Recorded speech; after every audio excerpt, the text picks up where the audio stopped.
following broadcast is a presentation of the Magnitude Sports Media Network.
Good morning, football fans, and welcome for the fourth straight week to North Dakota 11-man Class B playoff football action with Nick and Josh.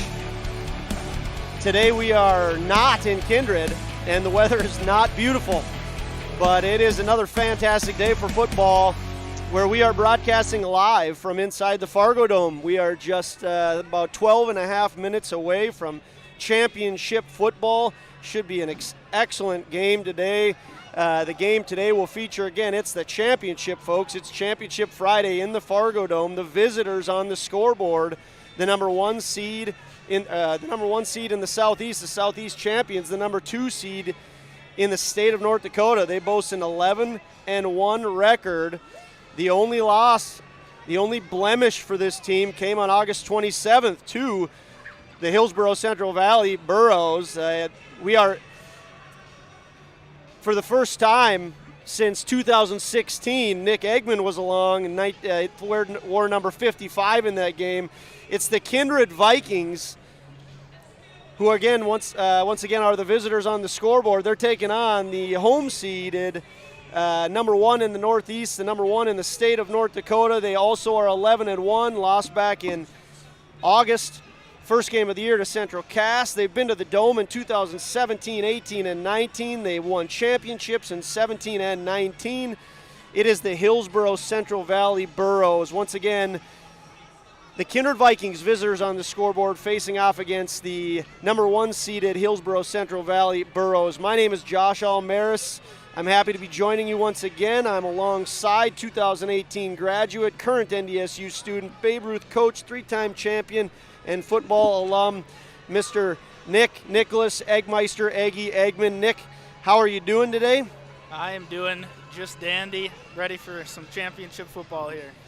Yes, it is a beautiful day inside of the Dome, not so good outside. We're also fortunate enough to be joined by Mike Mason. He's going to be our technical and moral support guy. He's going to be behind the scenes for us. Once again, we are excited to be bringing you playoff football, championship football in the Fargo Dome, where the Kindred Vikings will be battling against the Hillsboro Central Valley Burros. It's pregame action right now. We are 10 and a half minutes away from opening kickoff. Like we had said, it's outside. It's not very nice. It's 28 degrees. We're under a winter weather advisory. 30-mile-an-hour winds out of the northwest. Feels like 12 degrees. But inside the Dome, we've got a pumped-up fan right below us. Inside the Dome, we're going to call it upper 60s and no wind, no sun shining, but it is bright in here. Quite a bit different than last week, Nick. Last week it was 61 degrees with a light wind outside. Not today. No, not today at all. Okay, so I kind of messed up the opening, but hopefully you got the idea of who's playing. Number 1 seeded Burrows against the number 2 seeded Kindred Vikings. Nick, it was 5 years ago, almost to the day, where you put on jersey number 55, played for the Vikings in a state championship. How are the guys feeling as they wake up this morning and get ready for championship football? Pumped, ready to go. I don't think there's any other way. It's Championship Friday. You get a shot to play in the Fargo Dome in front of all your fans. Usually the whole city shuts down and comes up and watches you. And it's just, I don't know, something different. Well, it's the crowd is filling in real nice, as we expected. Hillsboro Central Valley, a very proud football program. Again, they won championships in 17 and 19. They were also in the championship and lost in 2018. They lost in the semifinals last year, so a very proud football program. They've traveled well, and of course, Kindred Viking Nation has come out in full support as well. The last time they've been here was 2016. Once again, Nick Eggman did play in that game. Nick, do you remember that day very clearly? Yeah, and I remember the scoreboard after the game too. It was not pretty. Yes, the Kindred Vikings made it to that game by defeating Fargo Shanley at Shanley in a very exciting fashion, but they fell victim to Bismarck St. Mary's in a pretty lofty defeat. So here they are back again, hoping to win their first state championship. Nick, what are some of the differences when these players come into, say, the Fargo Dome like they are today versus, being at home in Kindred or being at home in Hillsboro Central Valley? Both of these teams were fortunate to be at home the entire playoffs. Many of these guys have road playoff experience, but what's the differences for them in the Dome versus being in a high school setting? It's just a completely different atmosphere inside this dome. You don't have to deal with the weather, but you got the nervous ticks everyone has, and playing inside this vaunted dome the Bison have been so good at over the years. It's just a whole different beast. Yeah, it should be an exciting afternoon with a lot of really good football. The coin toss is about to take place right now. Nick's going to keep his eye on that. I'm going to let you guys know how this game ended up getting to where we're at now. Once again, championship football, 11-man Class B, will feature the number 1 team in the state, Hillsboro Central Valley, taking on the number 2 seed in the state, Kindred High School. Let's take a look at how the Burrows got here. They opened up round 1 against Lisbon High School with a victory by the score of 43-8. In the second round, I had mentioned earlier, the Burrows only lost. They're 11-1, came to Central Cass. They avenged that loss by defeating Central Cass once again in the second round of the playoffs by a score of 28-6. Certainly, HCV has improved a significant amount since August. In the semifinal, which was held last week in Hillsboro, again got to host all 3 of their playoff games. The Burrows defeated Bishop Ryan by a score of 49-12. Once again, the Burrows are the champions out of the Northeast. They do have a record of 11-1, and that's the route that they got or made to get here to the Fargo Dome. The Kindred Vikings, on the other hand, they are the number 2 seed in the state. They had a whole bunch of close games, Nick. Yes. We had the opportunity to broadcast all of those. In round 1, they defeated the Thompson Tommies by a score of 30-28. The Vikings found themselves trailing that game in the fourth quarter and made a comeback to get themselves a matchup with the Langdon area Edmore Munich Cardinals. The Kindred Vikings again found themselves down in the fourth quarter, but scored immediately after on a kickoff by kickoff return by Kylan Swenson. Kindred is victorious in round 2 by a score of 21-18, winning their first 2 games by a combined total of 5 points. Last week it was not a close game. They took on Bowman County, the Bowman County Bulldogs, champions out of the Southwest, and defeated them by a score of 51-19. So the Vikings, champions of the Southeast, taking on the Burrows, champions of the Northeast. It's a matchup of the number 1 seeded Burrows in the state of North Dakota and the number 2 seeded Vikings in the state of North Dakota. We are 5 minutes away from kickoff. We're going to take a short break, come back, and talk about some of the keys to the game for both the Burrows and the Vikings. Thanks again for joining us for Dakota Bowl XXIX. Buying, selling, or leasing commercial real estate in the Fargo-Moorhead area? From office to retail to industrial to farmland, trust the experts at Goldmark Commercial Real Estate to lead your team to success. As the number 1 commercial sales and leasing brokerage in the FM region, they have the experience and skills to handle all of your commercial real estate and farmland needs with the highest levels of customer service and marketing around.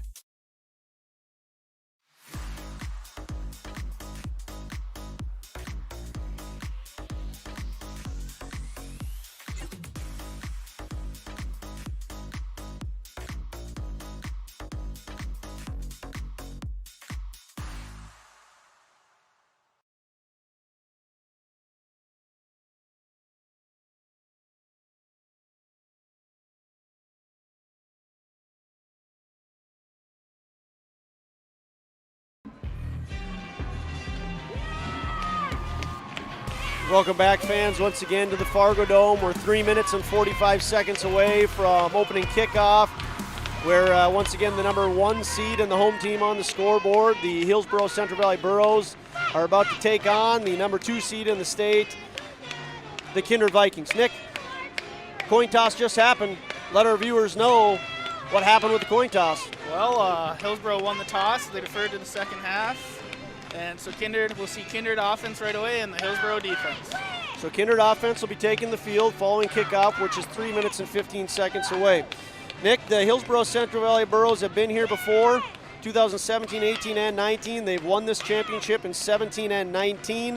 What are some of the keys for them to get their 3rd championship in 5 years? Control that run game. From when I played Hillsboro to even now, they got that same type of offense. They love to establish the run, the little option they have with their quarterback and their running back. And every year it seems like they just keep churning out these great linemen that are sound in every aspect of the game. And they know how to block and they know how to pick up blitzes. So if they can get that run game going and then let Riley Olsen get some passes on the outside to some of his playmakers, that's their keys to win this game. Let's take a quick look at the Vikings, Nick. They have been here. They have not been here since 2016, looking for their first championship. What are some of the keys for the Vikings? Same type of thing as the Hillsboro offense. They want to establish that line too. They got some big boys up there that have been moving people all year. And they got a great running back behind him in Trey Heinrich, and then a very capable QB to get the ball out on the outsides. And I think this game's going to be a slugfest. Both teams want to establish the run, and both teams are very proud of the run. So I'm looking for some alignment moving each other today. Yeah, it might be a game where it's first team to pick your score 24-28. Certainly if a team gets to 30, they got to think they're going to have a really good chance at winning this game. 26-20 in the regular season matchup, I think. Yeah, back in August 27th, these two teams squared off. Kindred's only losses to the Burrows. They lost by a score of 26-20 in Kindred. It was a great game, and we expect much the same here. We are just 1 minute and 30 seconds away from kickoff. We have starting lineups that are coming. We'll stay live here for the starting lineups, and we'll turn it over to the PA guy for the starting lineups, which should be happening momentarily.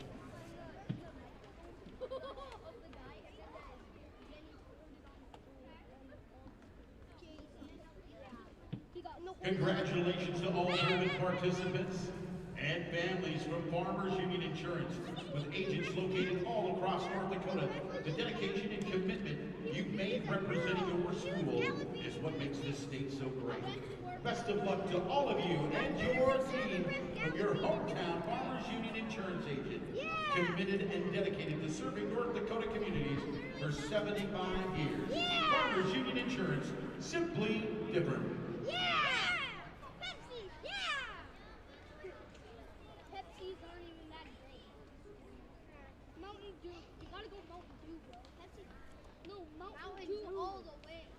As we're waiting for the lineups here, just a note to our viewers, we are not able to televise anything, so we're doing just audio today, so there is no issues with the camera.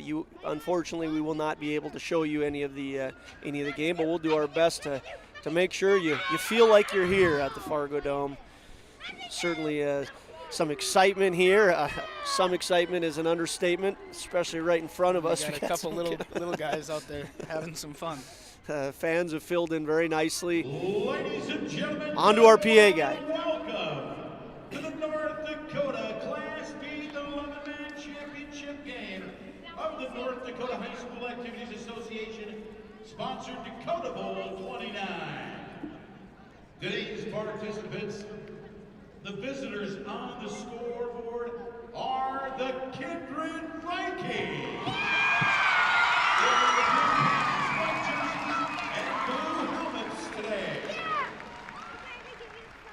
Their opponents on the home side of the scoreboard, the Hillsboro Central Valley Burrows. They are the All-Blues with white helmets. The North Dakota High School Activities Association and its premier partner, Farmers Union Insurance, and supporting sponsor Vision Zero, remind each of you that this athletic contest is played under the observance of North Dakota High School Activity Association's expectations of behavior for all of those in attendance. Good sportsmanship is vital at all levels of athletics. We ask that you all exhibit good sportsmanship at all times. The North Dakota High School Activities Association sponsors statewide events in athletics, music, and speech. The North Dakota High School Activities Association believes that all high school activities provide lessons for life, including the lesson of treating everyone with respect and with the pledge of good sportsmanship. We hope that you enjoy the game and let your good sportsmanship show.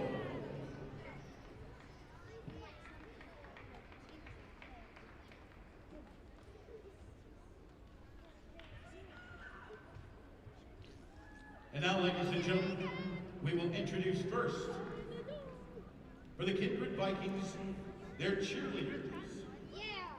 Cheerleaders for the Kindred Vikings are Madison Getty, Mary Gary, Brooklyn Mock, and Elena Schmitz.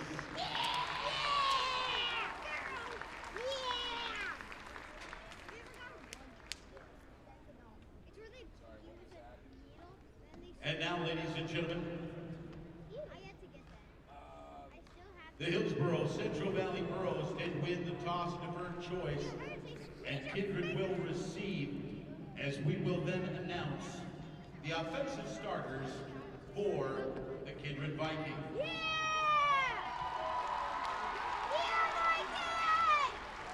Starting at split end, number 12, Caleb Kabundi. And left tackle, number 77, Jack Packers. At left guard, number 66, Colin Lundy. At center, number 68, Mason Nibstead. At right guard, number 56, Blake Pushka. At right tackle, number 75, Riley Sunran.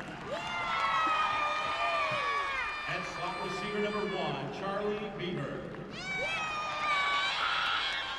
At fullback, number 41, Jacob Hyatt.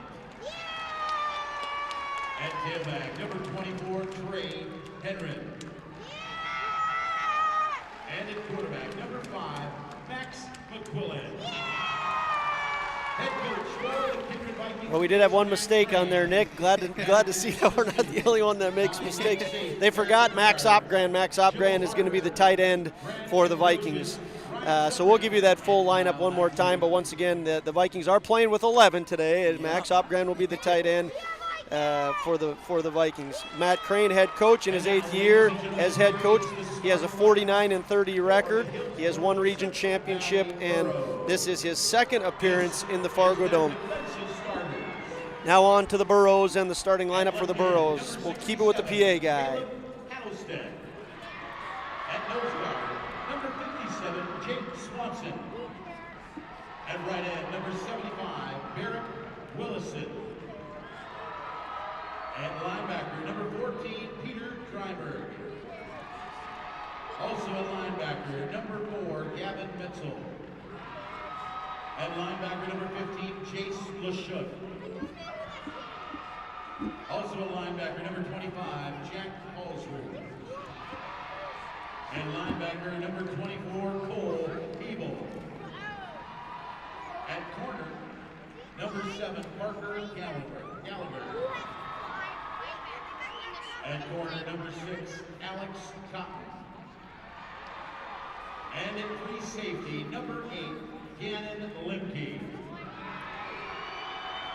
Head coach for the Hillsboro Central Valley Burros is Scott Olson.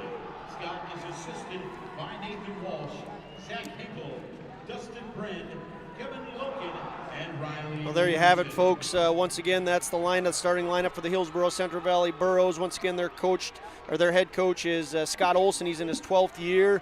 He has a record of 95-26. He's won 6 region championships, 2 state championships, and this is his 4th time in the Dome. We're going to keep it here because we are just, you might say, seconds away from kickoff. Nick, championship Friday. We're pretty excited for this. Oh, I'm jacked. Yeah, should be a great game. I think many folks across the state would argue this could be one of the best as far as closest games of the day. I mean, there's going to be a couple of close ones this evening. Yep. There's 4 championships that are held in the Fargo Dome today, but this is one that Hillsboro Central Valley, with a great, strong resume, been here before, have the experience. They are a team that has a trophy case that's pretty full, and the Vikings bring a very, very good team, and they are looking to get their first state championship, and gonna do everything they can to not only avenge their earlier loss, but they haven't beat Hillsboro since 2015. This is a game that they certainly can do it. Yep. So here we go. Hillsboro once again kicking off to the Vikings. Kicking off for the Hillsboro Central Valley Burros will be Parker Gallagher. The Burros are wearing blue jerseys with white helmets, and the Vikings in white with blue helmets. The kickoff goes to freshman Kylan Swenson at about the 8-yard line. He fumbles it. It goes back to the 4. He picks it up. He eludes a couple of tacklers. There is a flag on the play, and Swenson is tackled at the 4-yard line. Flag on the play as well. Swenson fumbled that snap. Caught it at about the 8. It fell back to about the 4-yard line. He picked it up, danced around, flag on the play. Yeah, what do you think the flag is, Nick? Looks like it might be a hold on Kindred. That's not the start Kindred wanted either. Certainly not the start. If it is, in fact, a hold, the Vikings will be backed up to the 2-yard line if that's how this checks out. We'll find out. It's only half a distance when it's inside the 20 or 15. So they must have given him progress to the 8-yard line, but I thought that he was tackled at the 4, Nick, but looks like they're going to start, the Vikings are, that is, with the ball on the 4-yard line. Yep. Once again, the starters for the Kindred Vikings, Caleb Kilbundy at a receiver along with Charlie Beaver. The left tackle will be Jack Packer, left guard Colin Lundy, center is Mason Nipstead, right guard Blake Hushka, right tackle Riley Sunram, tight end Max Opgran, fullback Jacob Hyatt, Trey Heinrich, the running back, and Max McQuillan, the quarterback. Quick pass goes to Caleb Kilbundy. Caleb Kilbundy gets the ball at about the 11-yard line and runs for a first down at the 15-yard line. So Max McQuillan, a quick hitter over to Caleb Kilbundy, picks up 10 quick yards for the Vikings. Yep, just a little quick out pass. They had that motion to bring that linebacker that was on top of Beaver to go one-on-one over there with Caleb Kilbundy to get him out in open space. Vikings are heading to the line right now, 1st and 10 on the 15-yard line. Max McQuillan has Jacob Hyatt in front of him as the fullback, Trey Heinrich behind him, and receivers to his left, calls for the ball, hands to Trey. Trey takes to the left side of the line, picks up a gain of about 4 yards, brings it to the 19-yard line of the Vikings. He's second and about 6 yards to go. Starters for Hillsboro Central Valley on defense, the ends are Barrett Willison and Caleb Hattlestead. Nose guard is Jake Swanson. More on that in just a second. Vikings are to the line. 2 receivers to the right are Charlie Beaver and Caleb Kilbundy. Max gets the ball, rolls to his right, throws to Caleb Kilbundy. Caleb has it at the 22. He grinds those feet and gets to about the 25, 26-yard line for a first down for the Vikings. So the Vikings on 3 plays have 2 first downs. Good start for the offense of the Vikings. Continuing on with the starters for the Burros, linebackers are Jace Leshik, Jack Paulsrud, Cole Hebel, Gavin Mitzel, and Peter Dryberg. Cornerbacks are Parker Gallagher and Alex Cotton, and the free safety is Gannon Limke. McQuillan has his team set. 1st and 10 from their 26-yard line. Jab steps to the right, moves to the left of the line, picks up maybe 2 yards on a quarterback keeper. Yeah, probably would have been blown up in the backfield if Trey Heinrich didn't lay a block there. Trey Heinrich is one of the lead blockers on that and gets a nice block, allowing McQuillan to get 2 yards. Be 2nd down and 8. 10 minutes and 27 seconds remaining in the first quarter. We are very early on here in championship action. Dakota Bowl 29, winner is the champion. McQuillan has a receiver to his right, Lucas Klabundi, and looks like Charlie Beaver to his left, calls for the ball, hands off to Trey Heinrich. Looks like there's going to be a stop there. I don't see a flag, but the play was stopped. So the play was stopped. There is no flag. Move the ball back too. And they moved the ball back. We've got no call from the referee, so There is no flag. no play. Carried by number 24. Oh, I think McQuillan was on his knee when he fielded that ball. Oh, good call, Nick. Good call. So the Vikings lose on that play. It is 3rd now and 11. They lose 3 yards on that play because Max McQuillan, when he caught it down on a knee. So the quick throw to the right goes to Kylan Swenson, and he is met hard. That's a great tackle. An excellent tackle there by Jake Paulsrud. He's the leader on the defense for the Burrows. He has 45 tackles, and that one was a big tackle on freshman Kylan Swenson. The Vikings, They started good, and then just that play with on his knee just kind of killed the drive there. 4th and 6 for the Vikings. They are in punt formation. Riley Sunram back to punt, and it looks like the Burrows have Parker Gallagher to receive. The snap is high. Riley does reel it in, and he gets a very nice kick to the 35-yard line of the Burrows. Gallagher takes it and gets about 7 yards on the carry, on the return, and the Burrows will have it on the 42-yard line. Let's take a quick 30-second break here, Nick, and then we'll be back. Burrows have it 1st and 10. NAI North Central, a full-service commercial real estate company headquartered in Fargo, North Dakota. The team, led by owner and broker Randy Kramer, provides over 140 years of combined real estate experience. They are a member of the Fargo Moorhead, North Dakota, and National Association of Realtors, assuring you that quality of service is maintained at the highest level. Integrity. Here we are back at it. The Burrows have the ball 1st and 10, and they give a quick handoff here to, looks like number 15 for the Burrows, which is their main guy, their main running back, Jace Leshik. He has over 1,000 yards carrying the ball, and he has 17 touchdowns. He will more than likely see quite a bit of action today, huh, Nick? Yes, he will. They'll run that offense through him for most of the game and then get outside with a couple passes. Quarterback Riley Olson, he is the coach's son, very smart quarterback, just a junior for the Burrows, runs an option to his left, and he is met. That's a great fill, but I think it's little Ty Raisler out there. Ty Raisler, one of the leaders on the defense for the Vikings, meets Olson for a no gain.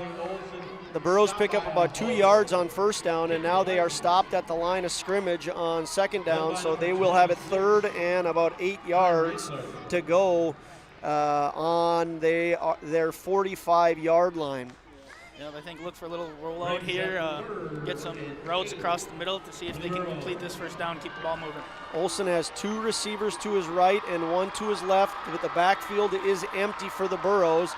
He gets the snap, rolls to his right, pulls the ball in, and again is met at the line of scrimmage. Looks like Jacob Hyatt there. Yeah, I think it was Jacob Hyatt and Trey Heinrich got in there. So an excellent start for the Kindred Vikings on defense, and a 3 and out for the Burrows. Olson, do you think that's a design play there, Nick, that he just tucked that ball and wanted to run, or did he not see a receiver open? I think it's kind of designed to get him out of the pocket and then see if he can have a wide receiver open, but it looked like the Kindred secondary was pretty tight on the receiver, so he just tried to take it down and run it himself. So the Burrows are in punt formation. They have it 4th and 8. The Vikings have Charlie Beaver and Caleb Kulbundi back to catch the punt. Caleb Kulbundi is who's going to get it. He's going to get it about the 16-yard line. He danced across the 20 and is tackled very nicely at the 24-yard line by, looks like it was Jace Leshik. Yep. Not only a fantastic running back, but obviously very good defensively. On the return, number 12. So we'll keep it here. 7 minutes, 43 seconds left in the first quarter. We're very early on. So far, as Nick had talked about earlier, looked like it was going to be a slugfest. Check that. Everybody else is taking a break. We're going to take a break. We'll be back in 30 seconds. Vikings with the ball, 1st and 10.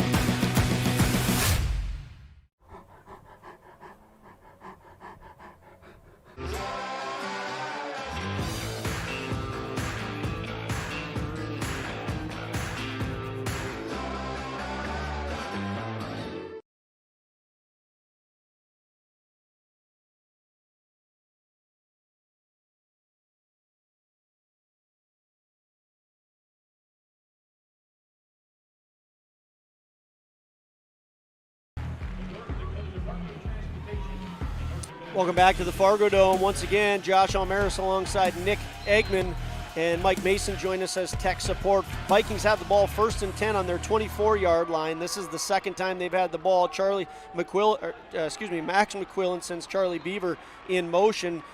Max McQuillan keeps the ball and picks up about a yard on the play, running to his left. It'll be 2nd down and 9 for the Vikings on the 25-yard line. Yep. And then for people in the mentions, it is just the radio broadcast today. There's no TV. It's not live, so you'll just hear our voices today. Yep. Nothing is. Everything is functioning the way it should be, according to what we understand. You will not be able to view this game, unfortunately. We are just able to do this via audio. Max McQuillan has trips to his right. He calls his own number. He is met in the line of scrimmage, but keeps the feet moving, and he picks up about 10 yards on that play for a 1st down for the Vikings. Looked like, Nick, he was going to be stopped for a loss and just kind of ducked under a tackle and kept the feet going. Yep, broke a couple of tackles, kept those feet turning, and gets out there and breaks it off for 10 yards. So Max McQuillan runs to his right, picks up about 10 yards. The Vikings have it 1st and 10 on their own 35-yard line. Vikings have moved the ball. They were stalled on their last drive. So McQuillan is set here, 1st and 10. Trips to the left. Lone receiver to the right is Connor Rowland. Max looks to his left. He has a guy. It's Lucas Klabundy. Lucas Klabundy catches it at about the 41-yard line. It's going to be a gain of about 6 yards for the Vikings. They're going to have it 2nd and 4. Yep, he had a bunch of receivers over there. He had Heinrich in the flat. That was pretty open, but he found Klabundy sitting on that, looked like a little bit of zone defense there by the Burrows. Found him and just put it right in that window. Max McQuillan has a receiver, Charlie Beaver, to his left, and Caleb Klabundy to his right. Trey Heinrich in the backfield with him, and Jacob Hyatt, the fullback. Max calls for the ball, does a turn and throw to Trey Heinrich to his left. Trey Heinrich has the ball, moves for a 1st down for the Vikings. He gets across the 45, 46-yard line. A nice run by Trey. Yet again, it looked like Leshuk was in the backfield there, just went for a leg tackle and just didn't finish it, and Trey broke it off for another tackle and broke it off for a 1st down. So Vikings will have it 1st down and 10 on the 46-yard line. Twins to the right. Caleb Klabundy, Charlie Beaver. Once again, Trey Heinrich in the backfield, with fullback Jacob Hyatt in front of Max McQuillan. Max calls for the ball, gives it to Trey once again. Trey to the right side of the line. Decent hole, picks up about 3 yards on the carry. Be 2nd down and 7 for the Vikings. Yep, both of these lines are going to be tough to deal with all day. Well, one of the things the Vikings are going to do is certainly try to establish the run, and we're going to probably see some 6-7 yard passes from them. Burrows have certainly a bend, not break mentality. They don't let any big plays go over the top of them, or at least it's very rare. Yep. Max McQuillan gets the ball, turns and pitches to Trey Heinrich. There's a flag on the play. Trey moves to his left. He is stopped after a loss of a yard. A loss of a yard on that play by the Vikings. There's a flag on the play. Might be a situation where the Burrows consider declining this, what we think would be a hold. Right, Nick? No, I think they'll push him back. It is a hold, though, we're going to call. Yeah, yes, it's going to be a against hold. The Vikings. I think they'll push him back, and then that'll, if they get the stop in the next play, next couple plays, they'll have better field position on a punt. So it'll be either 3rd and 7 for the Vikings, or we're looking at like 2nd and 17. Here's the call. Holding against the Vikings. We were right on that. They are going to push him back. You were right, Nick. They're going to push him back, so it'll be 2nd and 17 for the Vikings. That's a 10-yard penalty. Yep. They'll have the ball on the 38-yard line. So the Vikings are on their own 38-yard line with the ball 2nd and 17. Look for a little chunk play here to get some of that yardage back to get it in a 3rd and manageable. Absolutely. Looking for maybe a quick slant. Caleb Klabundy is to the right. Charlie Beaver to the left. Nope. Another pitch to Trey. Trey gives to Charlie. Charlie looks like he was going to pass, but he tucks it and runs to the near side. He's got a fair amount of room. A lot of action there, Nick, for a gain of about 7 yards. Charlie Beaver's that speed guy. I know you have him in track. He's one of those speed guys, so you get him out on the edge and get some blocking, he's going to be able to run. Yeah, the Vikings have a tremendous amount of speed with Heinrich and of course, with Charlie Beaver. Charlie Beaver, one of those where he probably ran 20 yards to pick up 7. He came from the far sideline all the way to the near sideline and was able to get 7. It's 3rd and 10 for the Vikings here. 3rd and 10 on the, looks like, 46-yard line. Charlie Beaver in motion. One receiver to the left. McQuillan rolls to his left, throws to Lucas Klabundy. Lucas Klabundy, it looked like he caught it. Yep, it is a catch. He did lose the ball out of bounds, but it'll be a first down for the Vikings. So 2 real nice plays by the Vikings coming off of a 2nd and 17, worked themselves into a 1st and 10. Yep, just a quick little out route to the sticks, got it, and then ended up fumbling at the end of the play, but I think he was already out of bounds. Yep, nice play by Lucas Klabundy there to pick up the first down for the Vikings. Vikings are now in Burrow territory. Vikings have the ball on the Burrow 46-yard line, 1st and 10. Max McQuillan waiting for the ball, gets the ball, gives the handoff to Trey. He has a lane to the left, picks up 3-4 yards, and is met by a host of Burrows. I think Burrow's first stop priority is to stop Trey Heinrich. Don't let him get any big plays. They'll take these little chunk plays, 3-4 yards, but they're good enough that one of these times they're going to tackle him in the backfield. Yeah, 2 keys that when I talked to Coach Olson of the Burrows, he said we got to stop the run and we got to force Max to make some mistakes. He had a lot of praise for Heinrich and McQuillan as well as the Viking team, but those are 2 of the things that they're going to target is stop the run and try to make McQuillan make some mistakes. McQuillan has the ball, hands off to Kylan Swenson. Kylan Swenson goes to his right and is met and stopped immediately at the line of scrimmage. It'll be third and 7. Yep. So 3rd and 7 for the Vikings. They've done a very nice job of moving the ball. This is their 2nd opportunity with the ball, and they're picking up first downs. Yep. But Hillsboro, Central Valley, one of those teams that they'll give up 4, 5, 6 yards. They'll bend a little bit, but their motto is don't break. So the Vikings have it, 3rd and 7. McQuillan has trips to his right. Lone receiver to his left is Lucas Klabundy. He's got Kylan Swenson in the flat. Throws down the middle of the field to Carter Schmitz. Carter Schmitz with a nice catch. It's going to be a first down for the Vikings. That ended up being a pickup of about 17 yards, Nick, something like that. Yep. Looks like you think you're right on. Well, we've talked about it all year. The Vikings have a fantastic offensive line that does an outstanding job of protecting Max McQuillan, and Max McQuillan is a dangerous quarterback. He's smart, he can run, he's physical, he can throw the ball very good. He had a lot of time there, found Carter Schmitz. Carter Schmitz has a nice catch and then a good pickup after the catch. 1st and 10 Vikings on the Burrow 24-yard line. Max McQuillan has the ball, hands off to Trey Heinrich. Trey Heinrich goes to his right, finds a little lane, couple missed tackles, and he's inside the 10. Looks like he got down to the 7. Trey Heinrich down to the 7. He did not have a big window there, Nick, but he puts that right foot in and he takes off. He got a couple guys to miss. Vikings are in business right now. Yeah, once he gets going, he's hard to stop. He always keeps those feet going, and you got to gang tackle that guy. Trey Heinrich, he's 6 foot, 170 pounds, but a very strong young man. He can squat 315 pounds, so he's quick and he's strong. He's tough to take down on just arm tackles. Straight snap here goes to Jacob Hyatt. Jacob Hyatt, in great fullback fashion, picks up about 3 yards.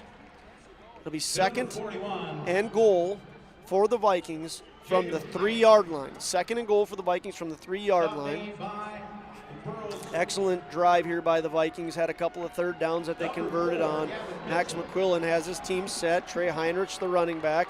Look for a handoff to him. He's excellent in the red zone. Calls for the ball, gives to Trey. Trey to his left. Ooh, I think he bottomed up at the 1.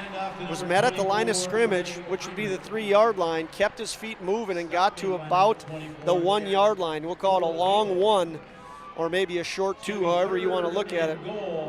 Officially 3rd and goal from the 2. Well, Josh, they don't get in here. Are you going to kick it with Jordan or I think try and establish it? I think we're 4-down territory here. I think the Vikings are going to go for it 2 times. You know, of course, they want to get it right now, but we'll see what happens. Max McQuillan calls his own number, takes to the left side, touchdown, Vikings!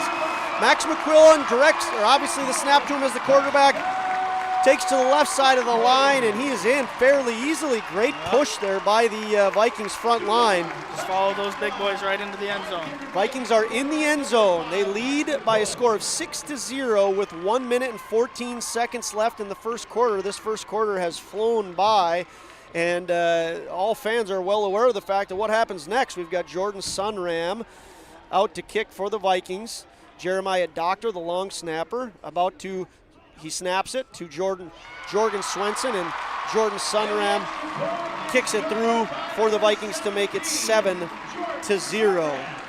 Vikings with the touchdown. Max McQuillan, a 2-yard run to his left, and Jordan Sunram kicks in the extra point. Vikings lead by a score of 7-0 with 1 minute and 14 seconds remaining in the first quarter. How you overcome challenges as a farmer is what defines you. At Mustang Seeds, it's what defines us. This year brought heavy drought, late-season storms, and hail.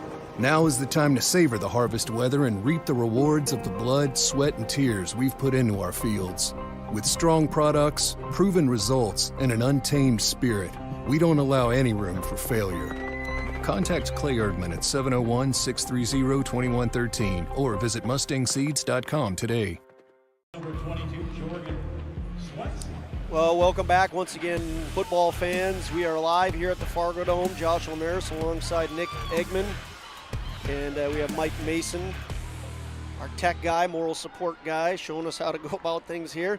The Vikings, if you missed it, or if you're just joining, have just gotten themselves onto the scoreboard. Max McQuillan on 3rd and goal from the 2 gets a 2-yard run, and Jordan Sunram kicks in the extra point. Vikings lead by a score of 7-0. Right now, we are set for a kickoff. Jordan Swenson kicks the ball off to the Burrows. Looks like it's Jack Paulsrud. He runs to his right, and nice gain there by Jake Paulsrud. Excuse me, that was Jace Lashuk who was on the return there. Number 15, not number 25. The Burrows will have it. First down and 10 on about the 36, 37-yard line. So the Burrows are wearing royal blue jerseys with white helmets. The Vikings are wearing white jerseys with blue pants, royal blue pants and royal blue helmets.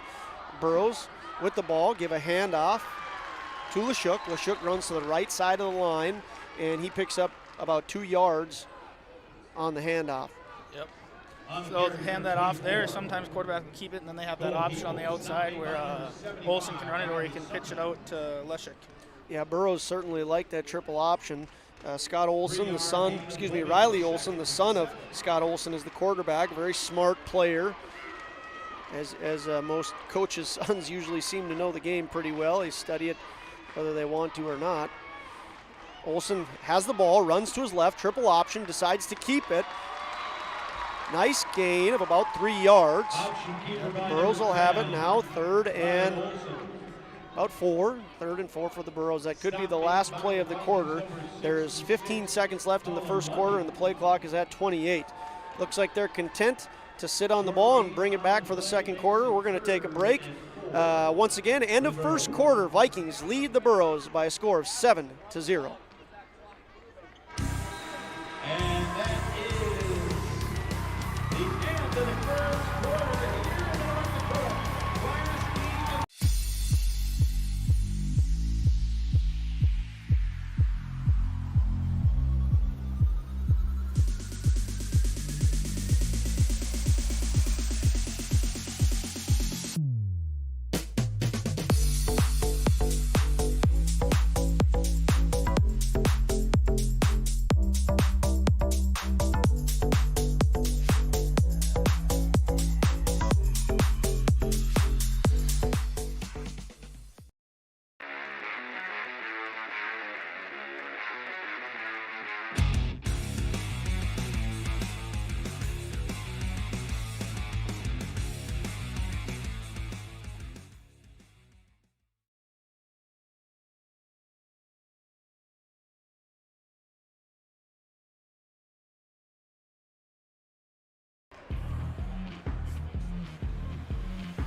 Welcome back, fans.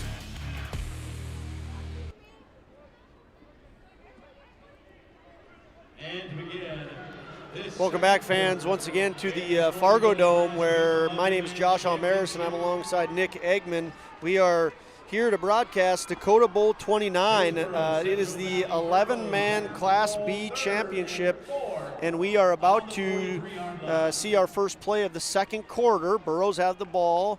They have it 3rd and 4 on their own 43-yard line.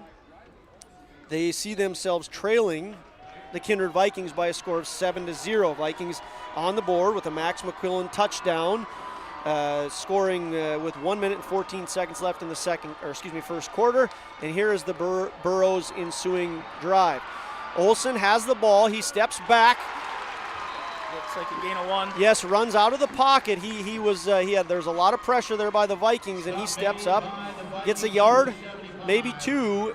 The Burrows are going to have it 4th down and about 3. What are they doing, Nick? I think they're going for it. I mean, right here, Olsen has a lot of faith in his defense. They've been good throughout the whole year and the past years, I think. Try and get 3 yards here to keep the ball out of Kindred's hands. Well, this is pretty high risk, high reward now. I mean, you could argue maybe more risk than there is reward, but Olsen obviously has some faith in his guys. They send a guy on late here. Burrows have the ball. It's shotgun. They send a man in motion. That's Parker Gallagher. Olsen has twins to his left, and the play will stop. I think we're going to have a timeout. Yes, timeout Burrows. So timeout Burrows. We'll take one with you. We'll be back for 4th down and 3. Burrows have the ball. Kindred Storage, built on the north side of the city of Kindred, provides secure and affordable storage. The units at Kindred Storage are new construction, isolated from water and snow, and are maintained year-round.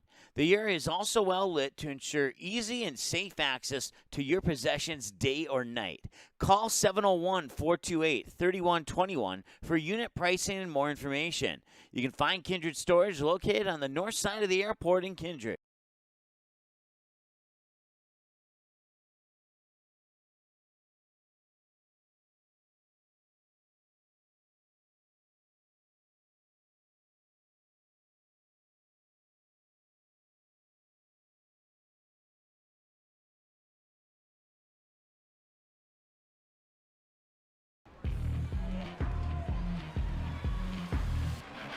All right, here we go, fans. It is 4th down and 3 for the Burrows. 11 minutes and 13 seconds left in the second quarter. The Burrows have elected to punt the ball. An important note here, they are going to punt.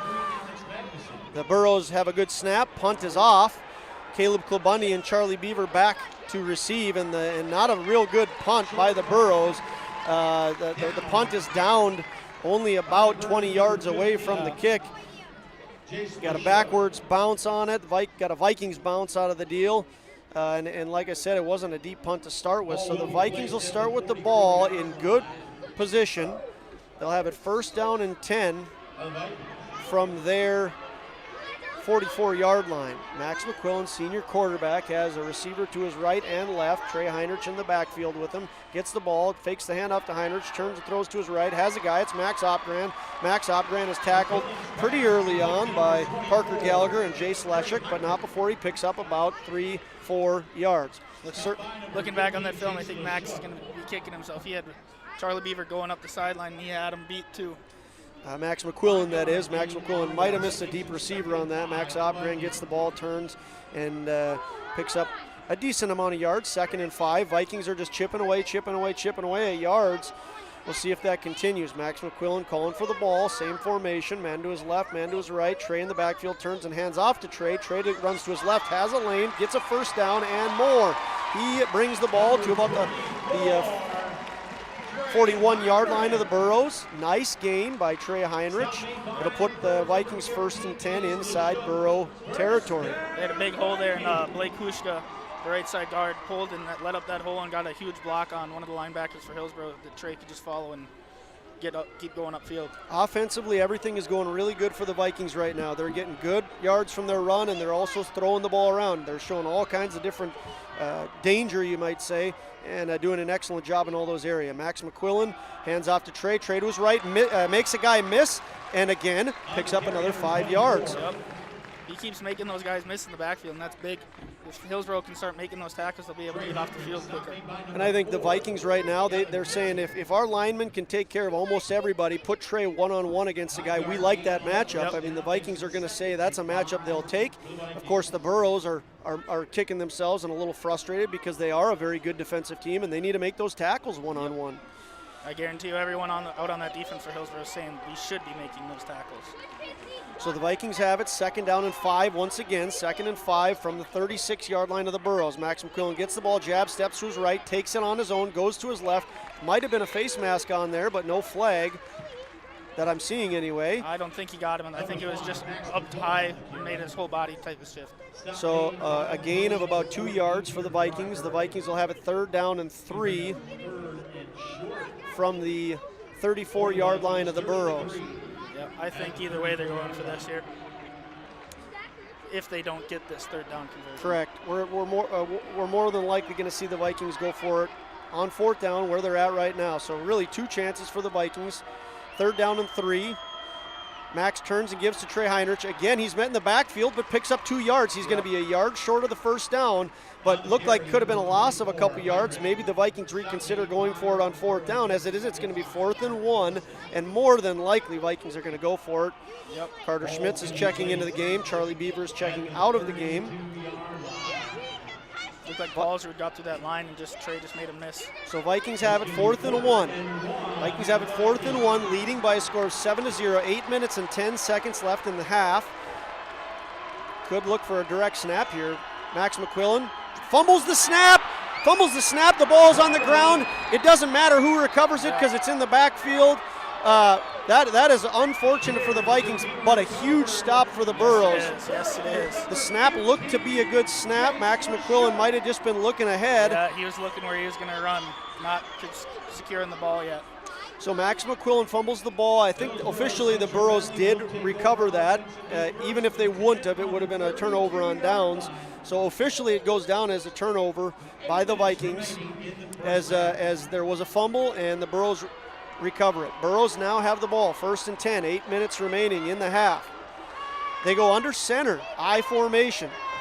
Olsen fakes the handoff. He's back to pass. He's looking around. He has pressure, and it's the first pancake that gets served today by the Vikings. It's Riley Sunram with a huge sack, and it's going to be a loss of over 10. Yeah, that kid he doesn't know when to stop. He's got a motor that just keeps going. Go ahead. Oh, you got it. Riley Sunram, 6'4", 245 pounds.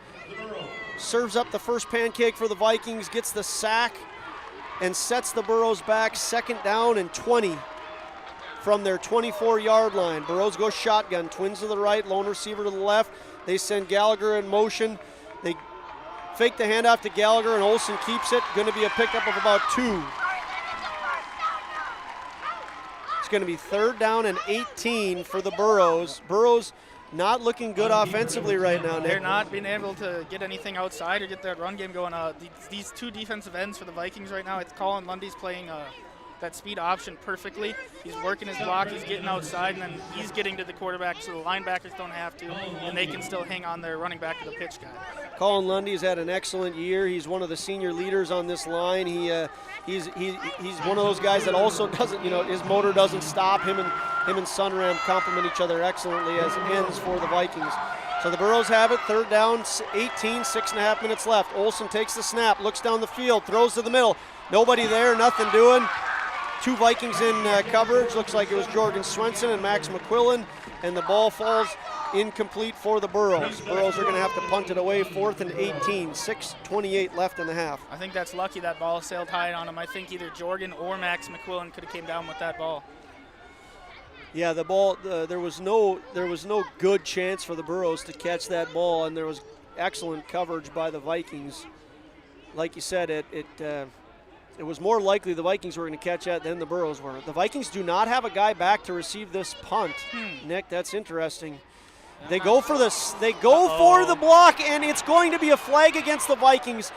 It's either going to be running into the kicker or roughing the punter. Either way, it's still going to be 4th down as they're 18 yards back. But if it's that 15-yarder, it's only 4th and 3 instead of 4th and 13 with the 5-yard penalty. So, go ahead. I'm not sure. It depends on – it didn't look like he hit him that hard, but I think it might just be running into the kicker, not roughing the kicker. It was Jack Olson, and not a bad idea. Jack Olson, a fast guy, not a bad idea when you have him 4th and 18 to go and block that punt. The Vikings do not send anybody back to receive it, so they are very much going to block that punt. And it was a great punt, too, so they might even just decline it and leave that ball down there on the 21-yard line. If they decline the penalty, the Vikings will have it 1st and 10 on the 21-yard line. Yes, and they do decline it. So it was going to be running into the kicker. It would have been, and mind you, Olson was right there. I mean, Jack Olson almost blocked that punt. He just barely missed it and then ran into the punter. Would have been a 5-yard penalty. Was an excellent punt. And on top of the excellent punt, it got a Burrow bounce. So the ball is down by the Burrows at the 21-yard line. I think Olson next time would want to dive instead of keep running into him. Dive in front of the kick, dive in front of the leg, instead of just keep running at him.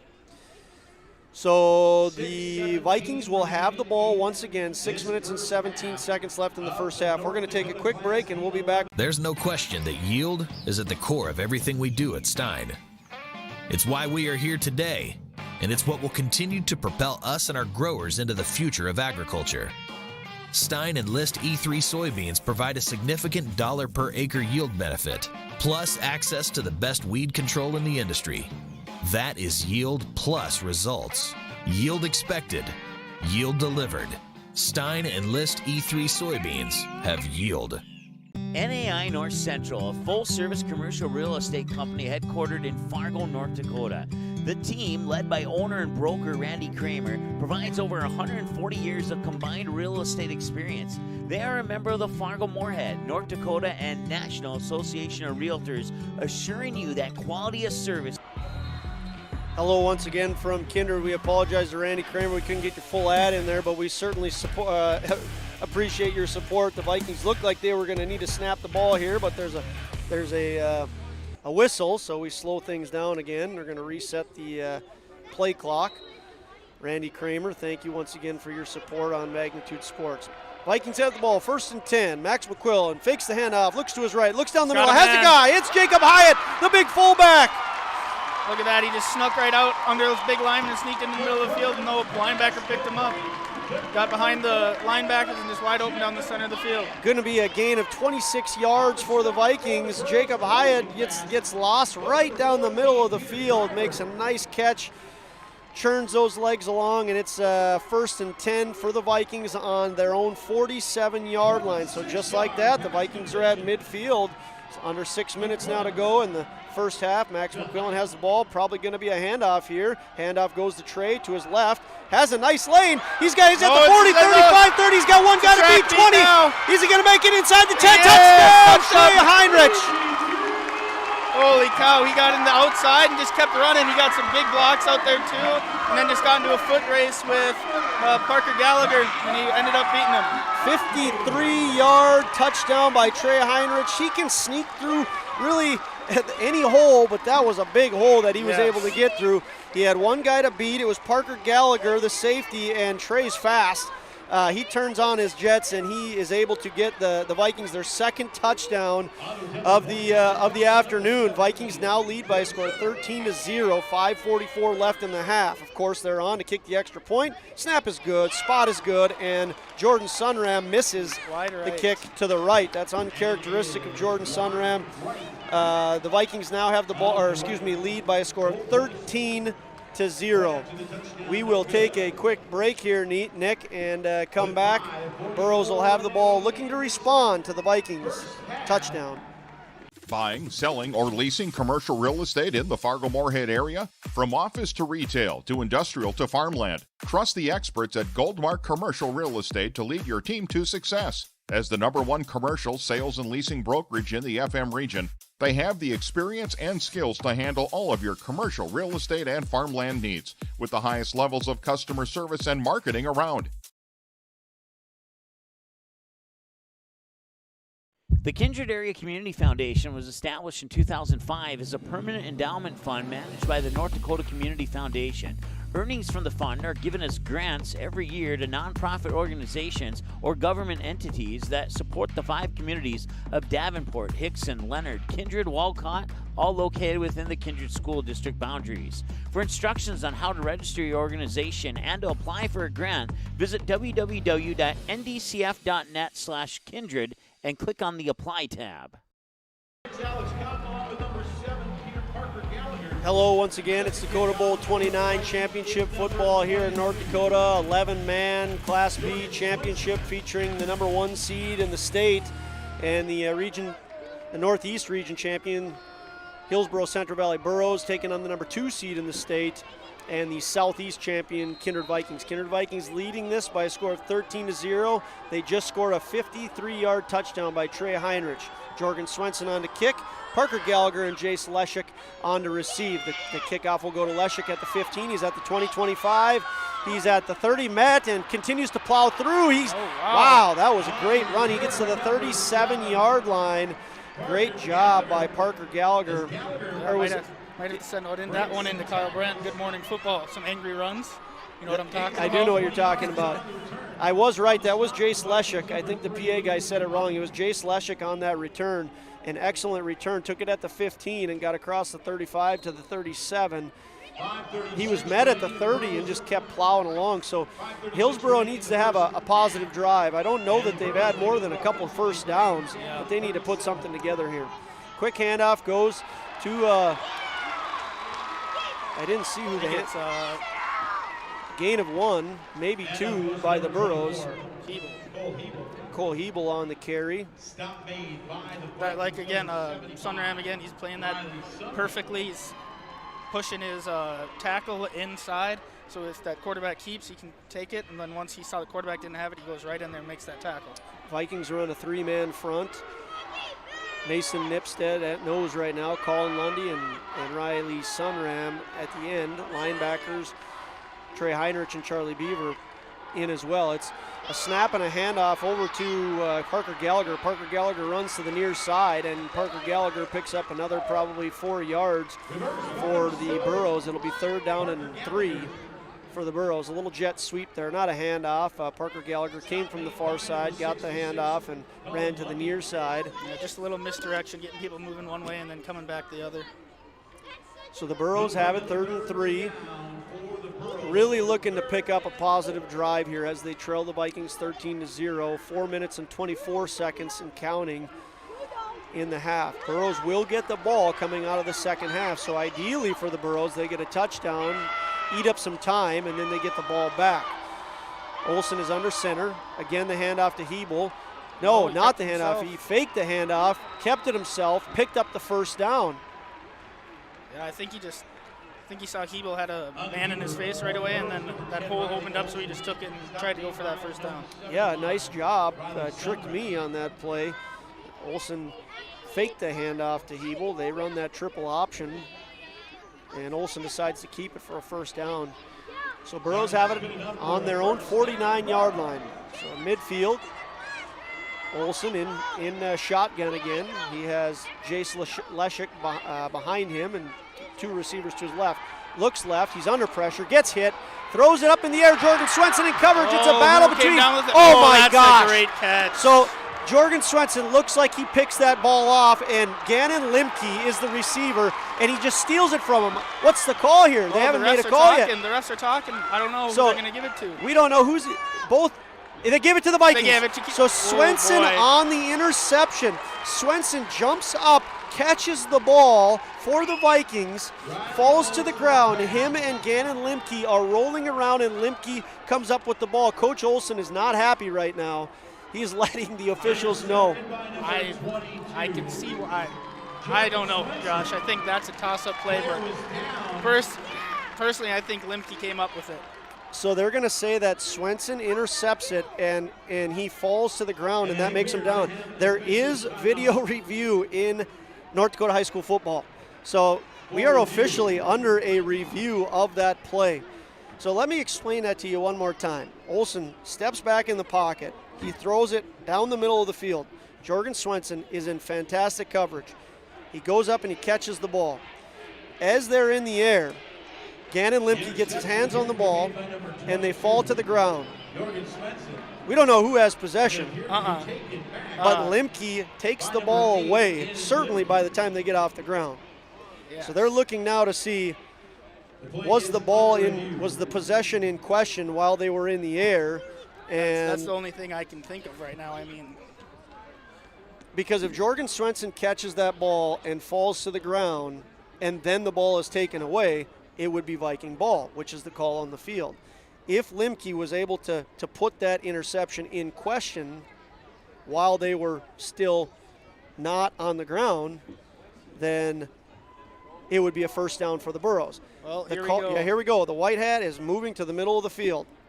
And I think viewers can hear this live. Here we have it. After review, the ruling on the field has been changed. Yep. Simultaneous possession by the offense and the defense. Play results in a first down. Yep. So simultaneous possession. I think that's what we originally thought was going to happen. Jorgen Swenson did an excellent job. Limke just a little bit better there. Yes, he just came up with those big mitts and just ripped it away from Swenson. So officially it will be first down and 10 for the Burros. Burros have it first and 10. Best field position they've had all day. They have it on the 26-yard line. Excellent play by Limke there to keep the Burros in action. Odd formation here. What do you call this, Nick? Wing. The wing, okay. And we've got an option. Olsen does pitch. There's a flag on the play. Jace Leshuk did get the pitch. It looks like it was going to be a gain of about 9, but there is a flag on the play. It looks like it's going to be against the Burros, and it looks like it's specifically going to be against Barrett Willison. He is very animated and upset that I think he's going to have a hold called against him. Yes.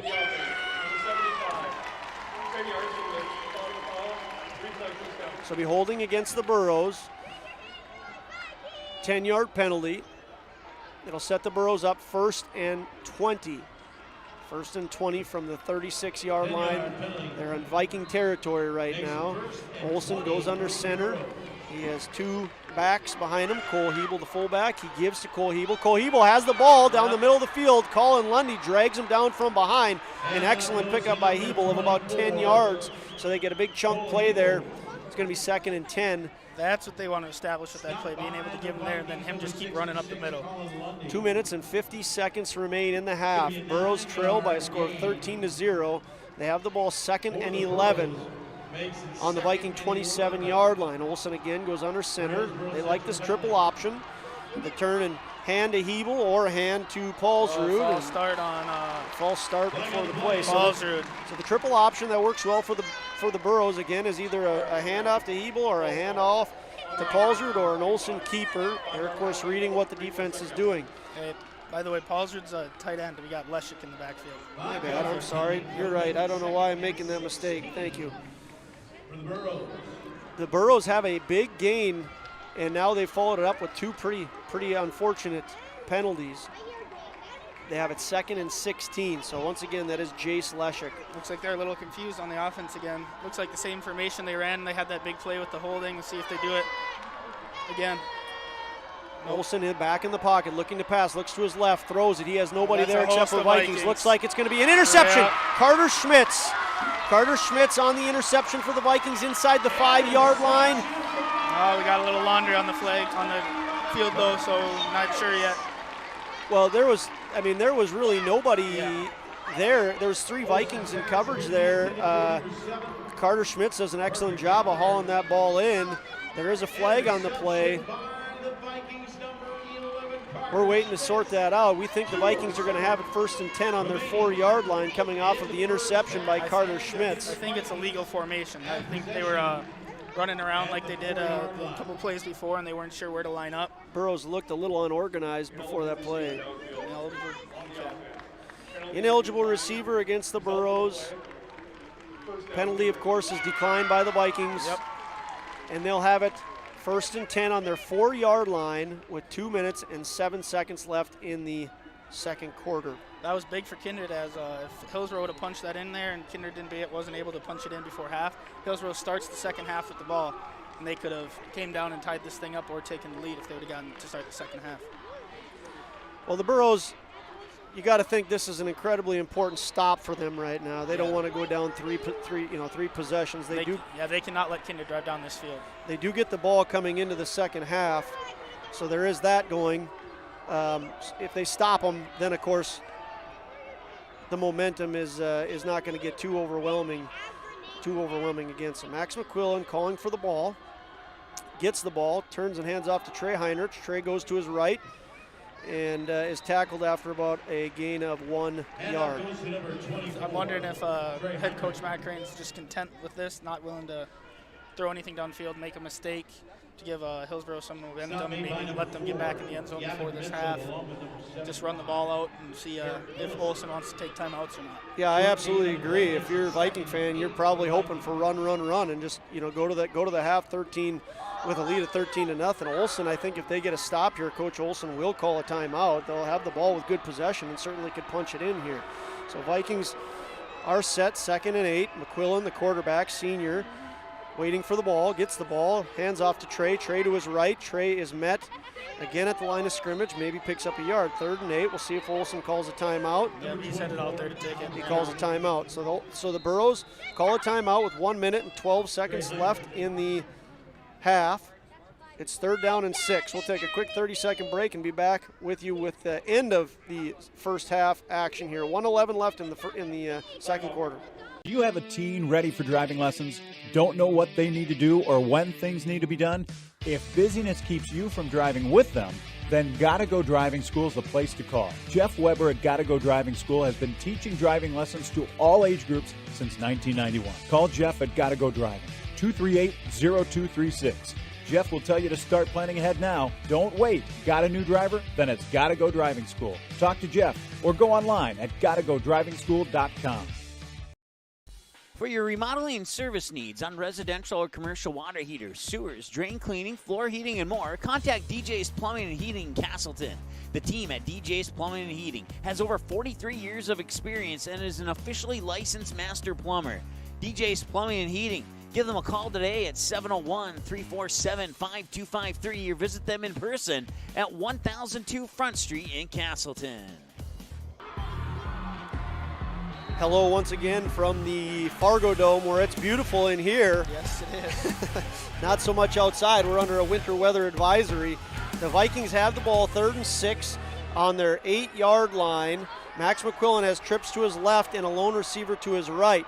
He's waiting for the ball. He calls for the ball. He calls his own number, runs to the left. A nice game, but it will not be a first down. Going to be a gain of about 3 yards. Yep. Once again, the Burrows call a timeout, so we'll give a quick recap. We'll take a break in just a second, but there's 1 minute and 7 seconds left in the second quarter. Burrows call a timeout. They're looking to get the ball back. They're expecting that the Vikings will punt coming back from the break here, so it's going to be 4th down and 2 yards for the Vikings. Once again, 1:07 left in the second quarter. We'll take a quick break, and we'll see what happens next. If you're looking for a bank or insurance agency that offers big bank products and small town service, then Kindred State Bank and Insurance Agency is the way to go. Live in or near the Kindred area? Stop in and chat with a friendly banker or insurance agent about all of the convenient services and features they offer. Kindred State Bank and Insurance Agency are your neighbors who are here to help you grow and develop. Kindred State Bank and Insurance Agency. Member FDIC, Equal Housing Lender. Online at kindredstatebank.com. I'd like to thank all of our sponsors for making today possible. Again, we're only able to provide the audio today. I want to give a shout out to all those listening right now. I know Bonnie Bowman has been one of my favorite emails that I've been able to get throughout doing these games. So thank Bonnie Bowman and all of our listeners out there. The Vikings are about to punt it away. Riley Sunram gets the snap, a very high kick, and a fair catch by the Burrows right at midfield. It's number 7, Parker Gallagher, on to call the fair catch for the Burrows. Burrows have the ball with 60 seconds remaining in the half. Nick, this is a pretty important drive. I mean, things could change quite a bit in this game if the Burrows punch this ball into the end zone, not only because they'll take the goose egg off the board, but they get the ball to start the second half. So it would shift the momentum of this game wholly. I mean, they get in, they score a touchdown, they get the ball back right away, they score another touchdown potentially, they can be up in this game, and Kindred's going to be thinking, what just happened? Yes, Kindred has outplayed the Burrows in the first half, and the Burrows have the ball. 1st and 10 on the 50, really working to try and get that ball into the end zone. Gallagher goes into motion, and it's a bad snap. Olsen, it goes low, and he is able to round it up, but that is going to be a tackle for a huge loss. It's going to be a loss of about 14 yards. Olsen was not able to reel in a low snap. It goes to his left. He runs down, picks it up, and is met almost immediately. I think that was Colin Lundy that tackled him. Colin Lundy, a senior, having an excellent year for the Vikings. It was Colin Lundy. Now I think Coach Olsen is just going to run the ball out, take this to half, make some adjustments, get the ball to start the second half. 25 seconds and counting left. Olsen runs to his right, gives a pitch over to Leshik. Leshik picks up a good chunk of those plays, of those yards, maybe about 10 yards that he's able to pick up there. It's going to be 3rd down and 13, 10 seconds left and counting. I don't expect that they're going to rush a play here. So it looks like that's going to be the last play of the half. Oh, they have 3 seconds, 2 seconds, and 1. They're not going to get this play off. Nope. So the Burrows try to get a play off, but they're not able to do it. We will take a couple-minute break here and recap the first half. It is Vikings 13 and the Burrows 0 after one half of 11-man Class B state championship action. We're going to take a couple minutes and break down what happened in the first half. We'll see you back here shortly. Do you have problems hanging over your head? Fix it fast with a call to Maximum Roofing. Maximum Roofing's amazing customer service can repair or remove and replace your roof, with most jobs completed within 24 hours. Their professional contractors are local with over 17 years of experience and are fully licensed and insured. Your roof is critical in protecting your home or business. Fix it right with Maximum Roofing. Give them a call today or visit MaximumRoofingND.com.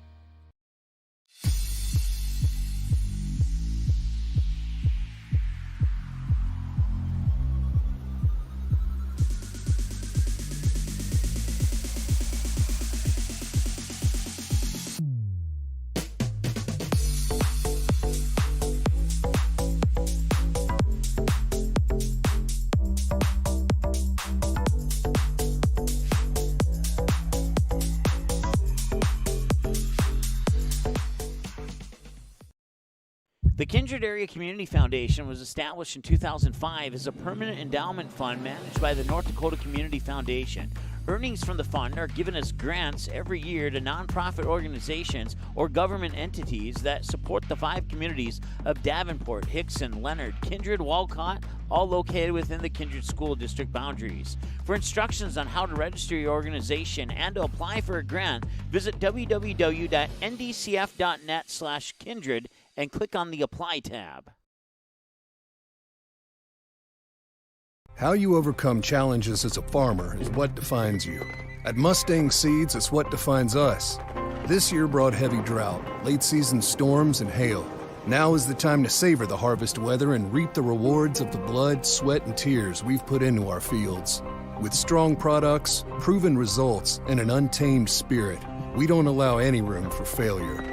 Contact Clay Erdman at 701-630-2113 or visit mustangseeds.com today.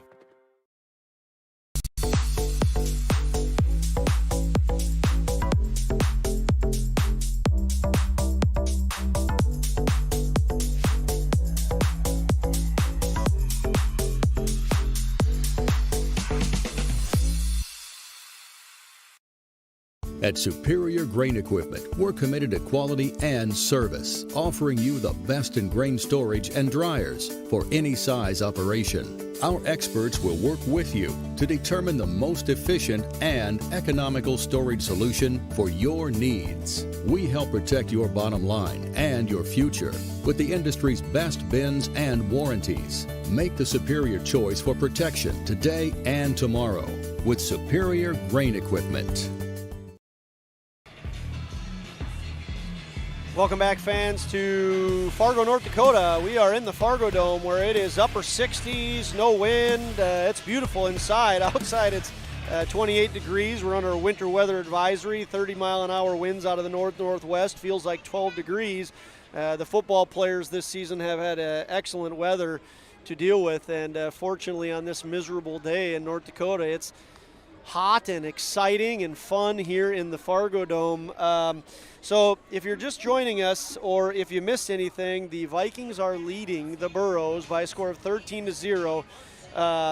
The Vikings are the number 2 seed in the state, champions out of the Southeast region, and they are right now leading the Burrows, who are the number 1 seed in the state and the champions out of the Northeast. Nick, is there anything that specifically surprised you about first half action?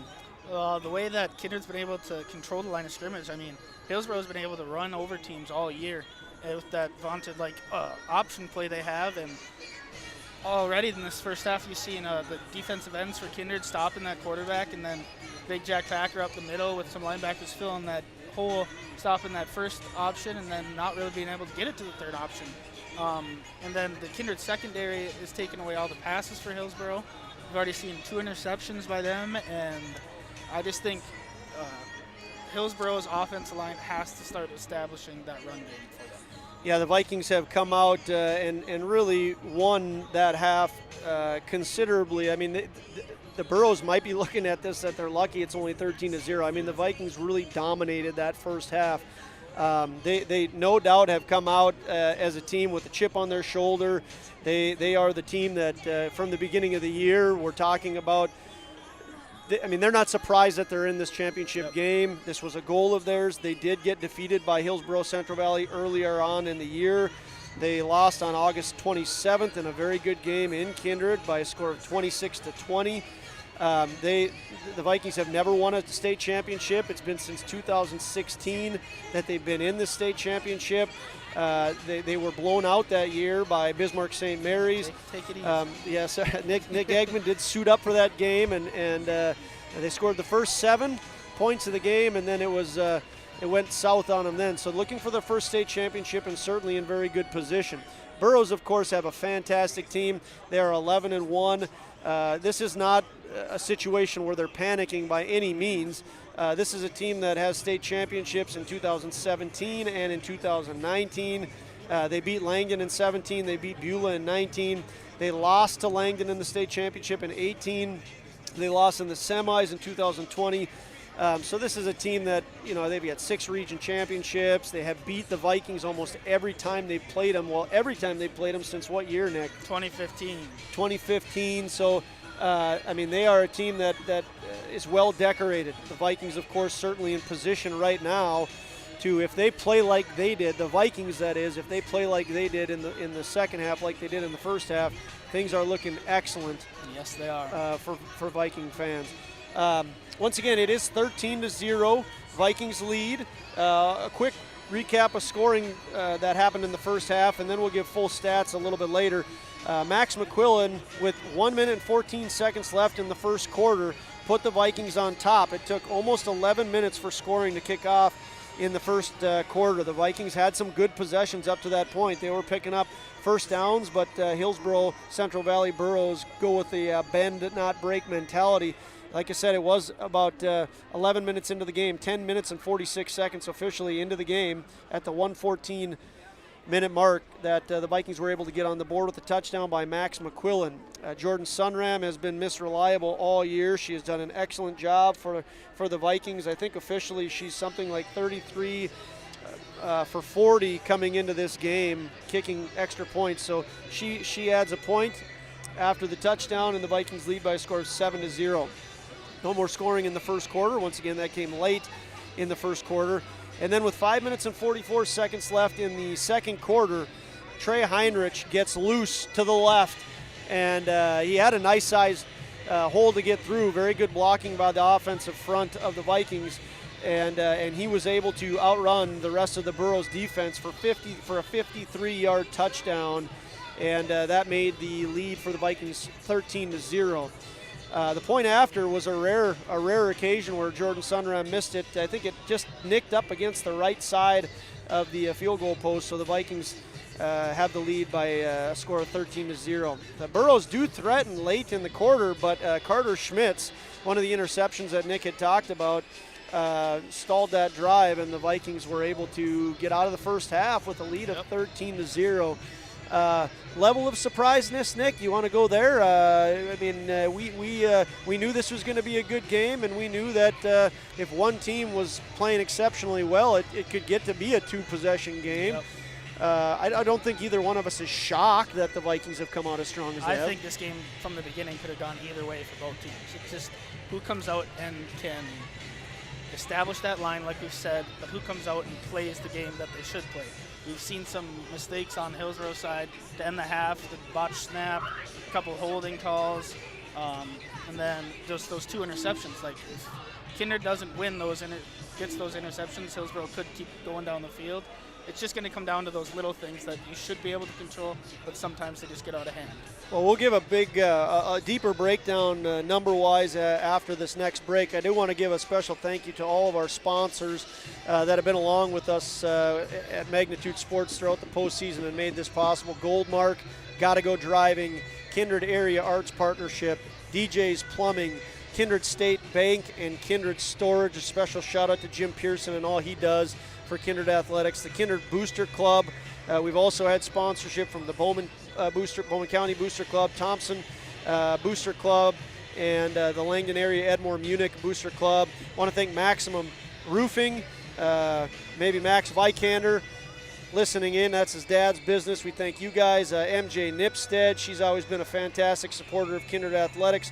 Mustang Seeds and Clay Erdman, NAI North Central, Randy Kramer, we thank you for all that you've done throughout the postseason. Peterson Farm Seed, thank you. Runnings, Stein Seed, Superior Grain, Viking Homes, the Opgran family, big supporters of everything that happens in Viking country, and Kindred Area Community Fund. Big thank you to all you sponsors, and a thank you to all our listeners for joining us on Dakota Bowl XXIX action. We're going to take a break, be back in a couple minutes, and break down some of the yards that were, or the official stats that took place in the first half. We'll see you back.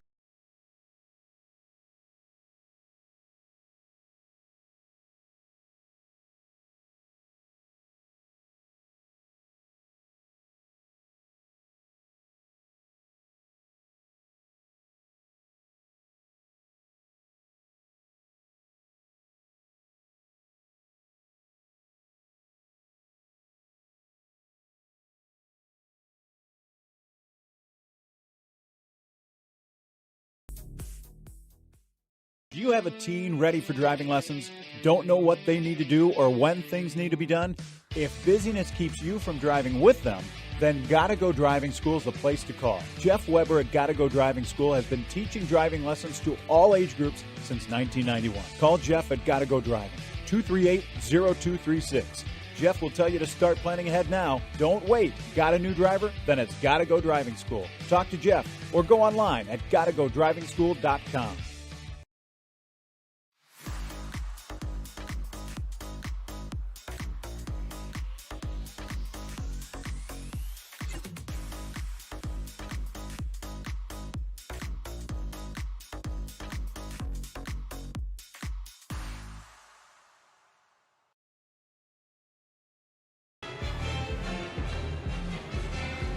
Welcome back, football fans, to the Fargo Dome, where we are at halftime of Class B 11-man action.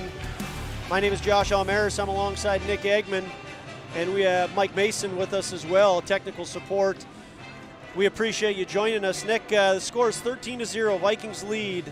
The number 2 seeded in the state, Kindred Vikings, are leading the number 1 seeded Hillsboro Central Valley Burros by a score of 13-0. Great half by the Vikings. Not a score that we're not overly surprised by.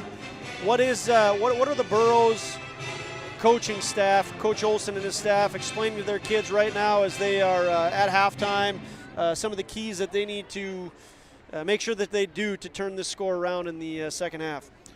Knowing Coach Olson, like the teams he's had, he's probably in there telling them what need to be fixed, and obviously minimize the mistakes. The mistakes have killed them so far in this game, and they just need to keep minimizing, keep getting those chunk plays, and then not having those turnovers or those costly mistakes in the second half. And then stopping the Kindred offense and getting more of a gain or push and making those tackles in the backfield on Trey Heinrich. Don't let him break a couple tackles, then rip it off for 5, 7, 10 yards. Yeah, two of the keys for them, we thought at the beginning of the game, were to stop the run and to force Max McQuillan, the senior quarterback, to make some mistakes, and that has not happened. The Vikings have been able to run really good, and Max McQuillan is having an excellent game. He's a very smart player. We've talked about that all year, what we think of him. He's doing a great job, and offensively they needed to take care of the ball. They needed to be consistent, limit the mistakes, control the clock, and the Vikings defensively have been able to negate a lot of that stuff. On the other side of it, fans across the state know that Hillsboro Central Valley is a dangerous team, and they're by no means out of this game. They can certainly come back. What are some of the keys that the Vikings need to look at in making sure that that does not happen? Keep playing that stout defense they've been playing. Take advantage of when or if Hillsboro makes a couple more costly mistakes. Jump on that ball in the secondary like they have been doing, and then line just needs to keep doing their thing. They've been bottling up the Hillsboro running backs this whole game. If they can keep doing that, make Olsen try to fit some passes into the secondary and then take advantage and jump those routes and make a couple more interceptions. On the offense, keep running behind that big old line. Keep giving Trey Heinrich that ball, let him get a gain of 20 or something, and then go to that play action like they did in the first half and get those chunk plays. Well, like we had said, the Vikings came out strong. You look at the yardage, the Kindred Vikings had 212 yards in the first half compared to the Burrows only 47. Vikings ran 32 plays and were picking up over 6 yards per play. The Burrows comparatively 15 plays for only 3 yards a play. So the Vikings 212 yards of offense compared to the Hillsboro Central Valley 47 yards. Another stat that I think is an important one is that the Vikings were able to pick up 11 first downs in that first half compared to the Burrows only picking up 2 first downs. So we talked about that the Vikings really came out strong. Those are some of the numbers that support that. And these teams know each other, so they know what type of offenses they're going to run. Obviously, head coach Matt Crane and I think Walsh is the offense coordinator for Hillsboro. They're going to throw in some wrinkles on the offensive side, and they're probably going to show something that neither team has seen so far in film in the second half to try and mess up with their game plan for the defensive coaches. Individual leaders for the Vikings, Trey Heinrich, 96 yards in the first half. Max McQuillan has 16, Charlie Beaver has 9, and Jacob Hyatt with 1 carry for 4 yards. Leading receiving, this is the maybe surprise stat. Jacob Hyatt, 1 reception at 26 yards. He's the leading receiver, and that was one of those wrinkles you talked about. Fullback going right down the middle of the play, and it was a great play by both Max McQuillan and Jacob Hyatt, and of course the line did a great job of buying time. Caleb Klabundy has 2 catches for 18 yards. His brother Lucas Klabundy also has 2 catches for 18 yards. Carter Schmitz with a catch and 15 yards. Kylan Swenson with a reception and 5 yards, and Trey Heinrich also with a reception and 5 yards. Once again, leading the Vikings to 212 yards of offense. Hillsboro Central Valley with 47. Some of the leaders on Hillsboro Central Valley. Rushing was Cole Hebel. He has 3 carries for 14 yards. Parker Gallagher has 5 yards. Riley Olson 2 yards, and Jace Leshek 1 yard. Their leading receiver with 1 reception of 25 yards was Gannon Limke on a huge play for the Burrows. A ball that was a simultaneous possession between Jorgen Swenson and Limke. Limke ended up our first review, an official review that was overturned as the officials went to the screen and said simultaneous possession. They had it as an interception for the Vikings. They gave it back to the Burrows. We are 1 minute and 7 seconds away from second half kickoff, where the Burrows will receive the ball. We're going to take one more break, and we'll be back with you for second half 11-man Class B championship action.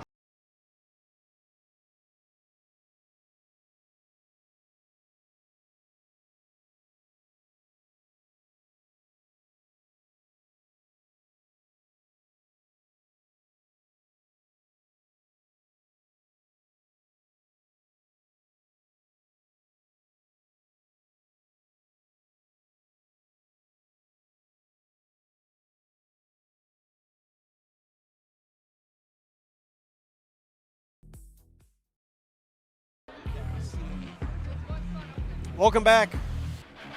Football fans, we are 16 seconds away from the clock going to zeros and reset for second half football action. The Vikings in their white jerseys, blue pants, and blue helmet are going to be kicking off to the Burrows in their blue pants, blue jerseys, and white helmet. Royal blue is a very good team color there, Nick. Wouldn't you agree? Yeah, there's a lot of blue down on that field. I don't think anybody would disagree with us on that as far as viewers that are tuning in to watch us. Now, there was an injury for the Vikings that we don't know what exactly the details are, but Jorgen Swenson, the usual kicker for the Vikings, not able to kick. So the big man, the 1,000-pound club guy himself, Jack Packer, big number 77, is going to put his boot into this ball to kick off second. He's got a good leg, too. He can still kick it pretty far. He kicked all through his younger years, and yes, like you said, no doubt he's going to put this deep, and he does, to about the 18-yard line, where that is Leshik on the return, runs to his right. Again, he picks up the ball at the 15, and he gains about 20 yards on that carry or on that return. He gets the ball to about the 37-yard line. Burrows will have it. 11 minutes, 50 seconds left in the third quarter. We're just 10 seconds in. They're having it 1st and 10, so we'll see how Coach Olson's boys respond to a halftime regroup.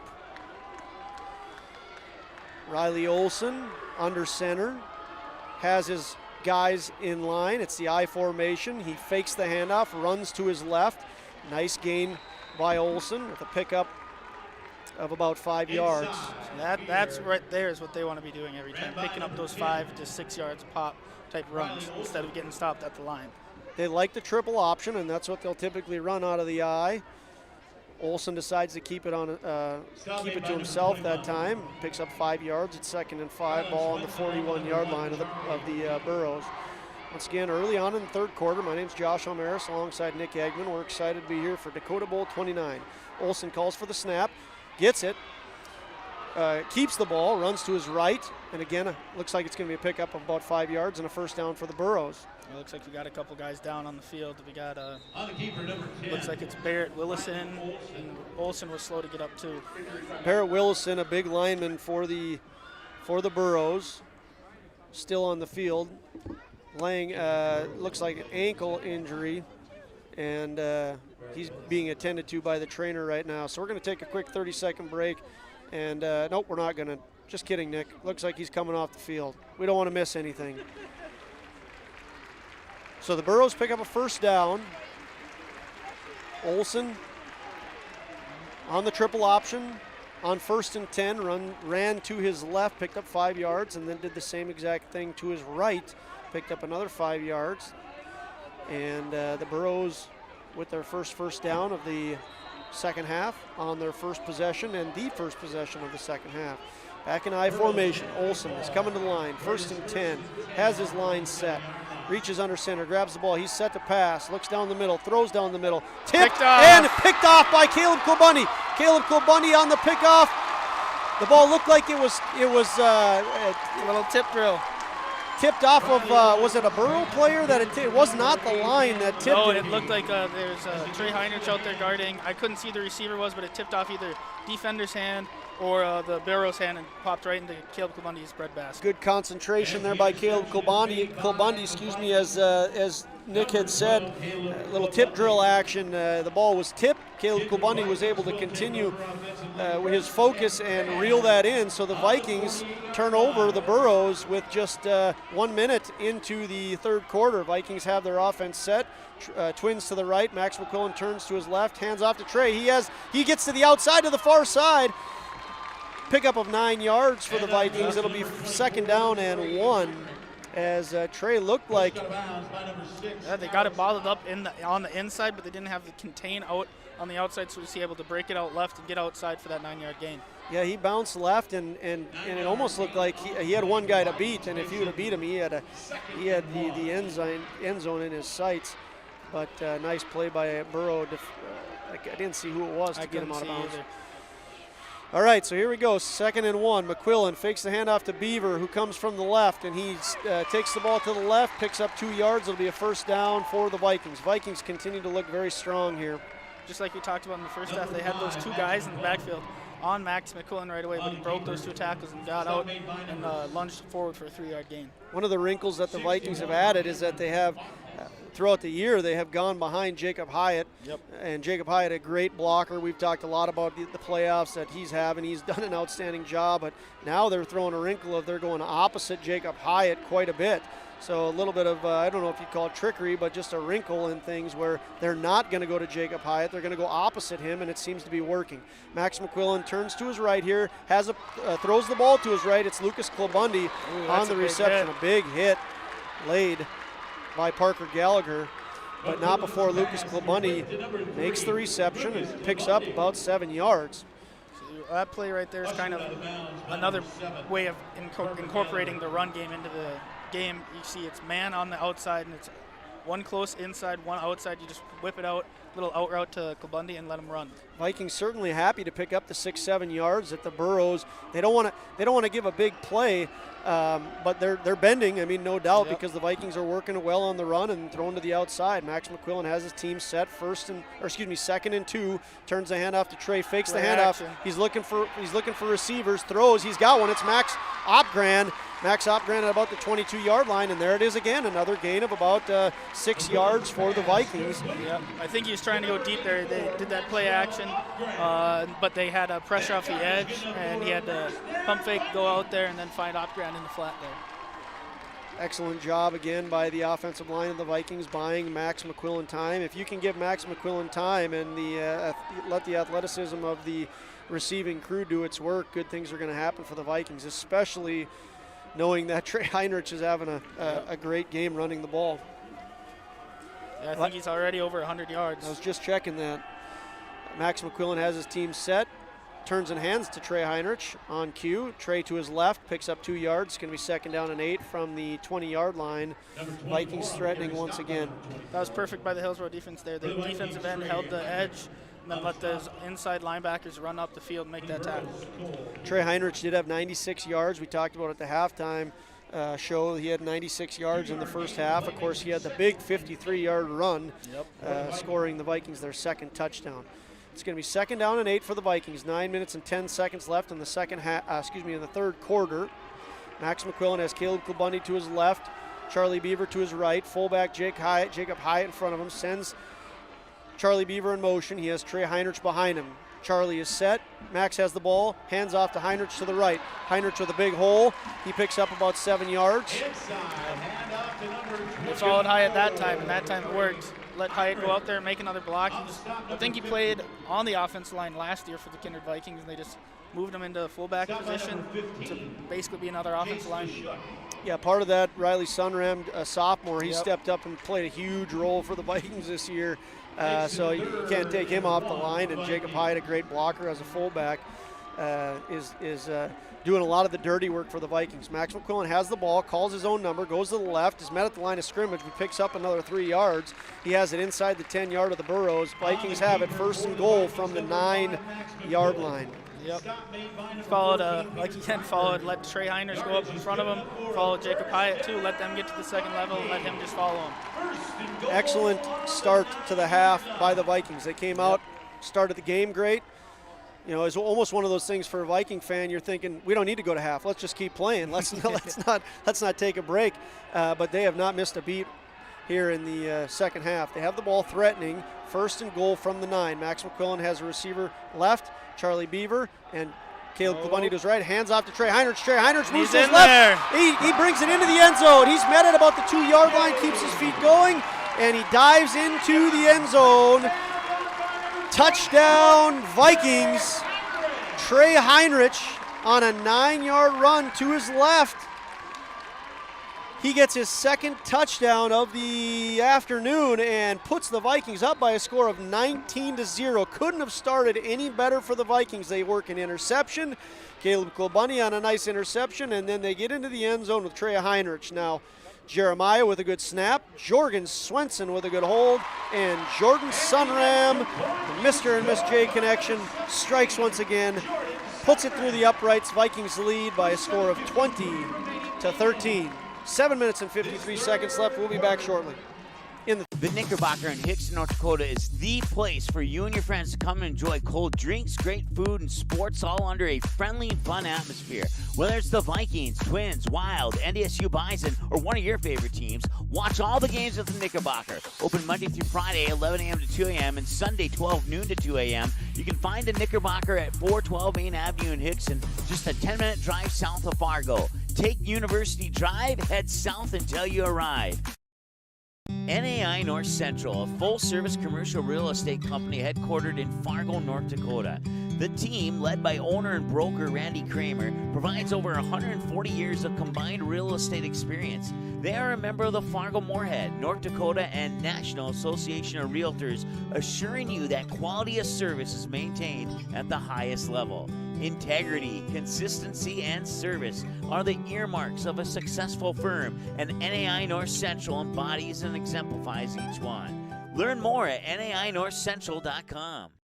I'd like to thank all our sponsors once again for your support throughout the playoffs. Mike Bison, the Knickerbocker, I want to thank you guys. There is a hospitality room set up, win or lose for Viking fans, at the Bice Garage, I think officially, I don't know what it's called, but near the Knickerbocker at 5 o'clock. So fans, Viking fans looking for something to do after the game, win or lose, hospitality room set up next to the Knickerbocker.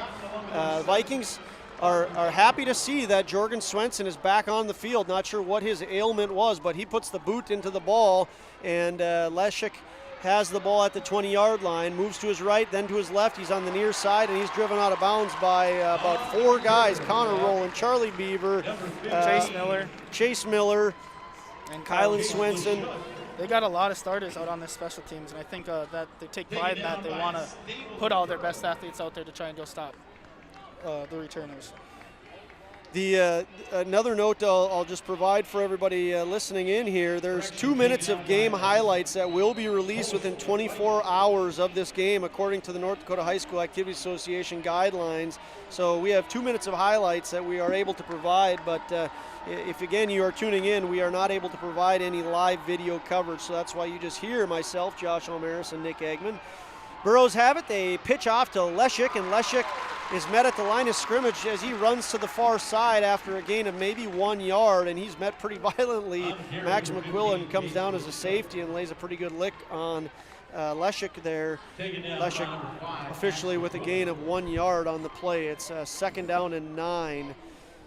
I think I got cut off in the last break, but there's 7 minutes and 19 seconds left in the third quarter. Not in the game. 7:15 and counting now left in the third quarter. Burrows have the ball, trailing by a score of 20-0. Olsen fakes the handoff to his left, gives to Leszek as he goes to his right. Excellent tackle there by, again, a whole host of Vikings. Officially Lundy again there, too. Yeah, officially Lundy on the tackle. Can't really say enough good things about this defensive line. Colin Lundy, one of those guys. Colin Lundy having a great game.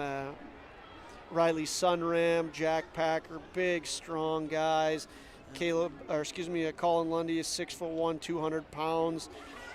Riley Sunram, 6'4", 245. Jack Packer, 6 feet, 270. He's the lone 1,000-pound club member, can squat, clean, and bench over 1,000 pounds. Very strong line. All right, Burrows have it. Olsen takes the snap. Throws to the center of the field. Intended receiver is number 7. Parker Gallagher. It falls incomplete, bounces around a little bit there, and the Vikings almost intercept that. That was great coverage by safety Max McQuillan there. He timed it perfectly, went up for the ball, made contact at the exact same time, and nearly popped that up for Hyatt to go get under it. So it'll be 4th down and 10 for the Burrows. Max McQuillan. 4th down and 10. Looks like they're going to kick it away. Parker Gallagher on the kick. Charlie Beaver, Caleb Klabundy back to receive. They bring in Dylan Mitzel to help with blocking, and the punt is off. Caleb Klabundy takes it, spins again. Picks up maybe 2 yards on that return. So the kick goes to about the 41, 42 yard line, and is brought to the 45, where the Vikings will have the ball 1st and 10. How important is the stop here for the Burrows, Nick? Very.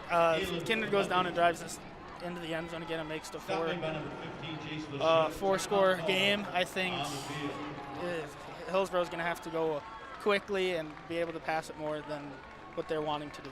Yeah, touchdown is going to break, I think could be the backbreaker of this game. I mean, certainly the Burrows at half, we had said, could turn it around. They could easily come back, turn it around.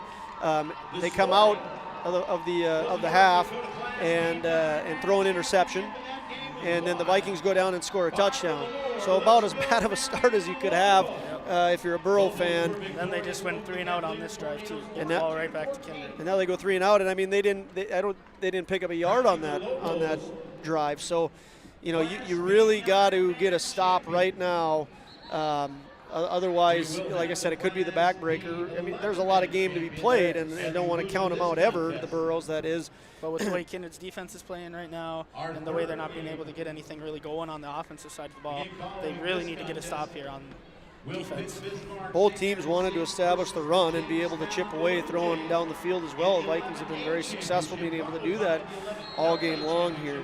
So we are in the second of 4 championships that are going to take place today. This is the 11-man Class B championship. Vikings lead by a score of 20-0 over the 1-seeded Burrows. Vikings have the ball. Max McQuillan is about to call for it. He does. He turns and hands off left to Trey Heinrich. Trey Heinrich is stopped after a 1-yard gain.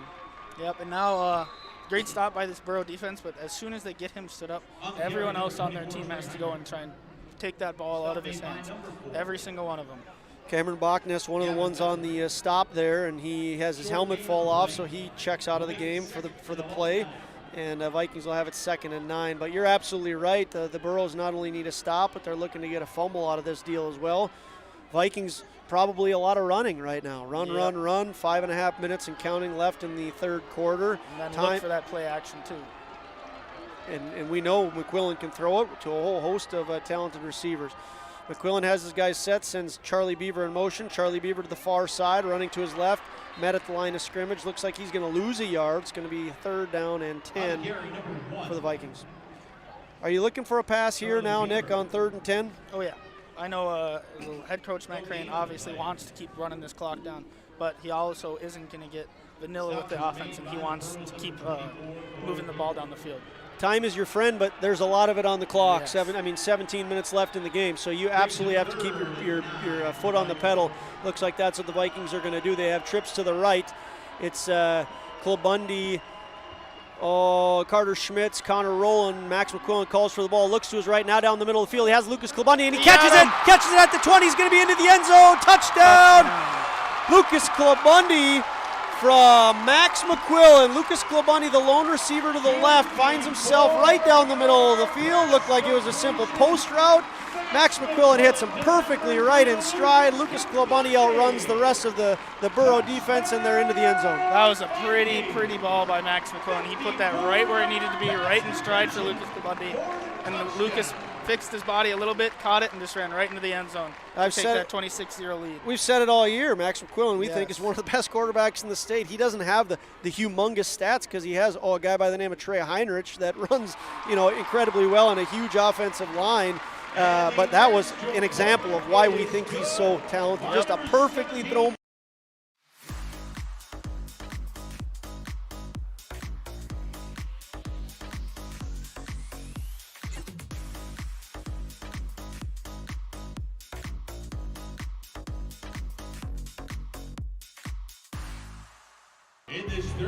Well, we're still learning, folks. We're still learning. That's my bad, folks. I accidentally hit a commercial. That's my fault. But anyway, Max McQuillan, perfectly thrown ball to Lucas Klabundy, and he gets into the end zone. Very nice play by the Vikings. And then Jordan Sunram just kicked in another extra point. She's had a phenomenal year for the Vikings. So Viking Nation, things are looking very good.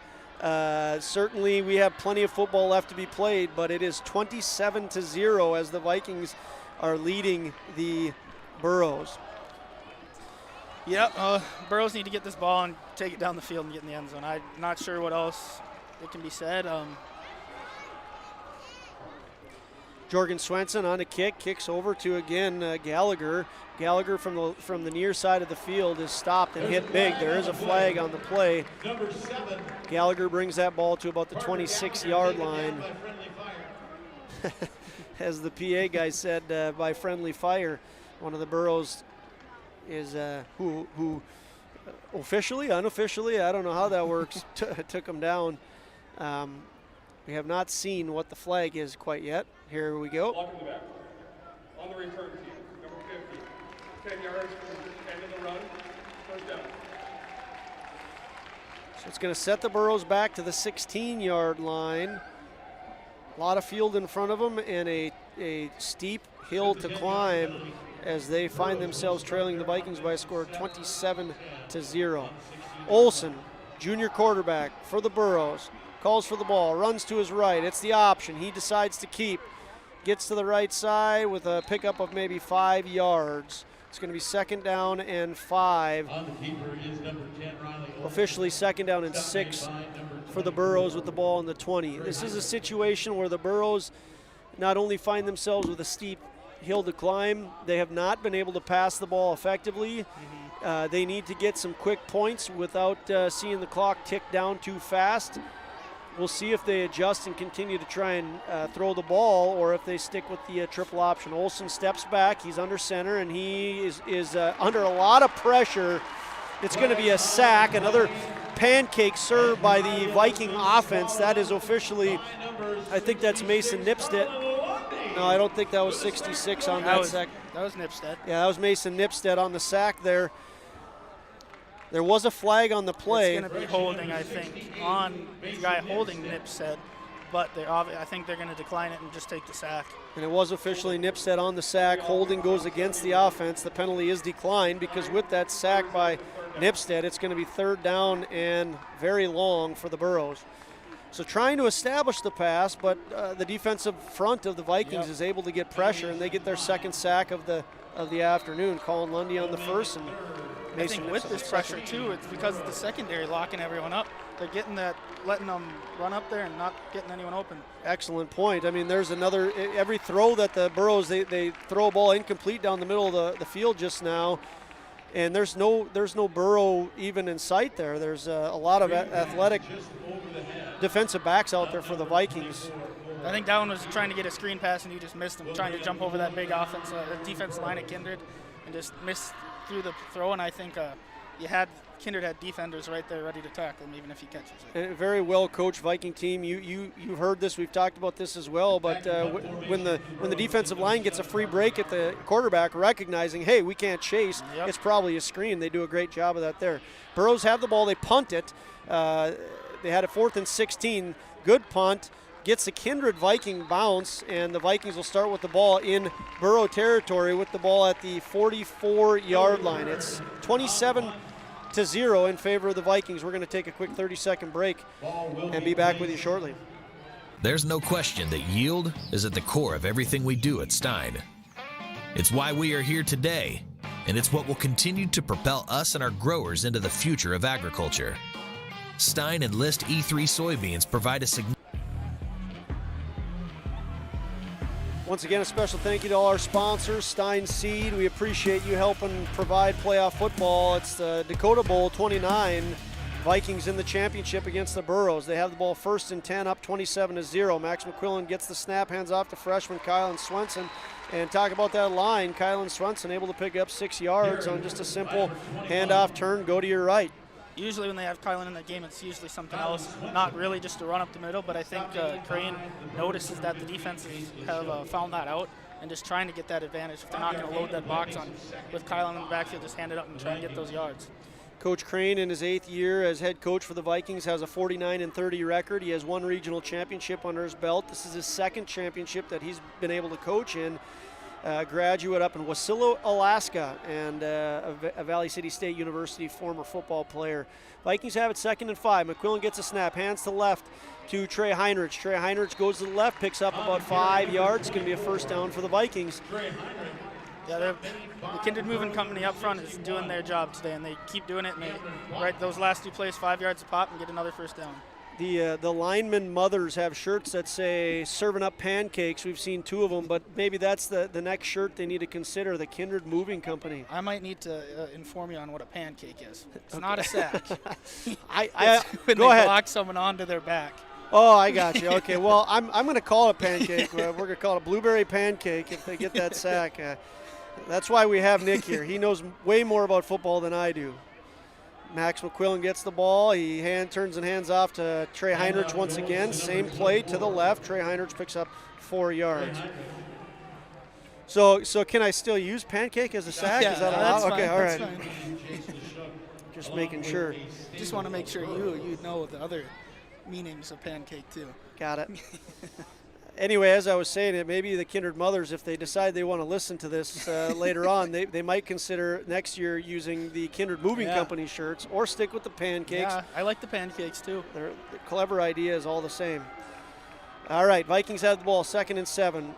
Moving into a minute and a half left in the third quarter. They send a man in motion. It's Charlie Beaver. It's a screen to the left, back to Trey Heinrich. Trey Heinrich has lots of room. He's at the 15, 10, 5, and touchdown. Oh, boy. No flags on the play. A simple screen pass that Trey Heinrich catches at about the 32-yard line. He cuts into the middle of the field and darts into the end zone. Excellent play. You talk about concentration. That ball was tipped at the line. Trey Heinrich, really, I mean, just there's no missed tackles or anything by the Burrows. Just a great. They blocked up that screen perfectly. They they had the motion, then the lineman went to the left, and then Trey got behind him, caught the ball, used his blockers, and then outran everyone else. Vikings have a lead now, 33-0, as they're on to kick the extra point. Snap is good, hold is good. Sunram puts it through once again. Vikings lead 34-0. We'll take a quick break and be back with you with 55 seconds left in the third quarter.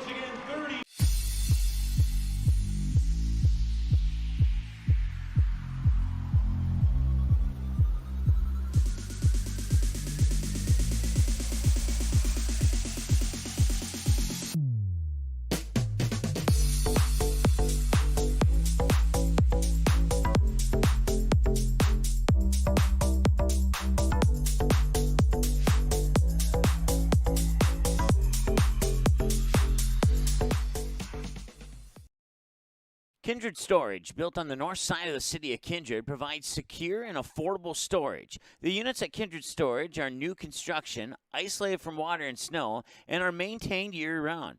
The area is also well lit to ensure easy and safe access to your possessions day or night. Call 701-428-3121 for unit pricing and more information. You can find Kindred Storage located on the north side of the airport in Kindred. Well, speaking of Kindred Moving Company, we want to thank Jim Pearson. If you can't get into that house directly and you need to use a storage unit, you can check out Kindred Storage and Jim Pearson.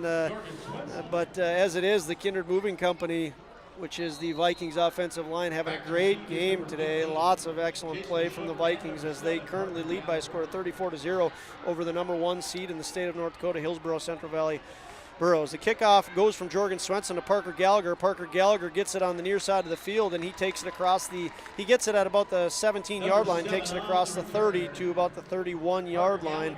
The Burrows will have the ball, 1st and 10. 50 seconds left in the third quarter on the 31-yard line. Now, Josh, with being a 30-point lead, it's going to be a running clock for the rest of the game unless the Burrows punch it into the end zone here. So on first downs, clock still won't stop. Going out of bounds, clock won't stop. It'll only change on timeouts, change of possessions, and touchdowns. Good insight there. Olsen has his team set.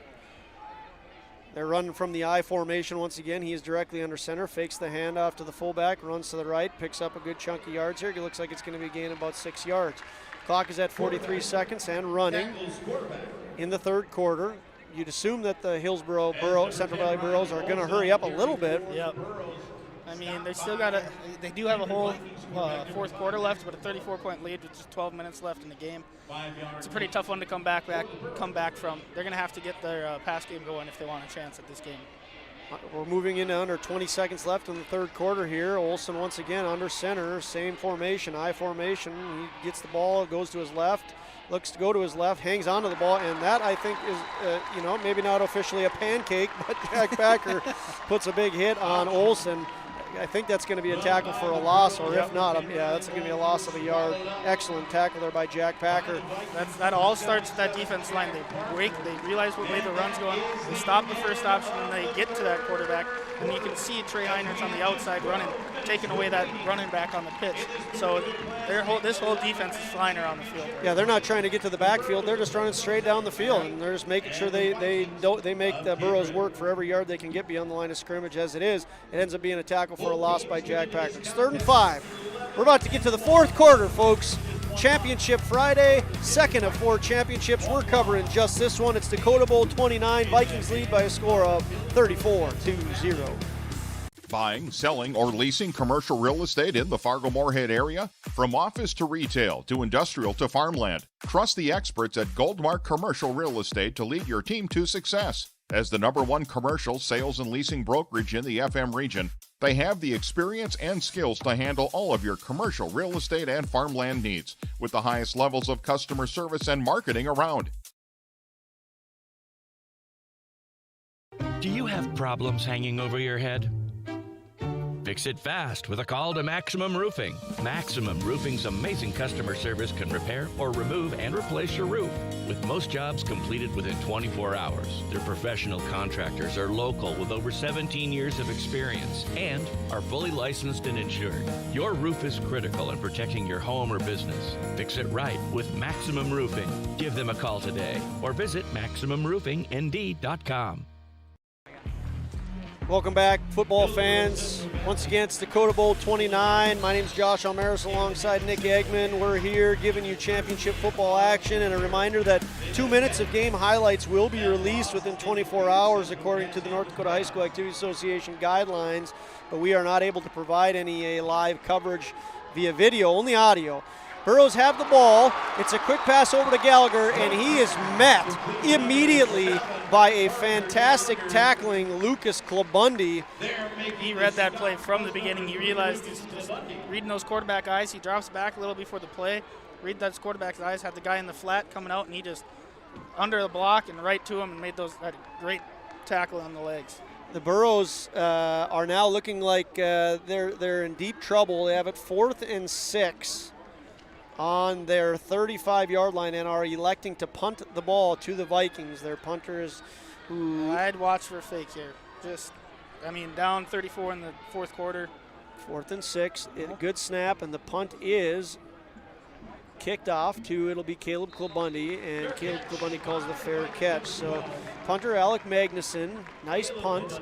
Kicks off to Caleb Klabundi, and Caleb Klabundi does a good job of just fair catching that, making sure you reel it in and you keep the ball. Imagine we're going to see a lot of running. Kylan Swenson into the game at running back, so probably going to see some action from Kylan Swenson here, Nick.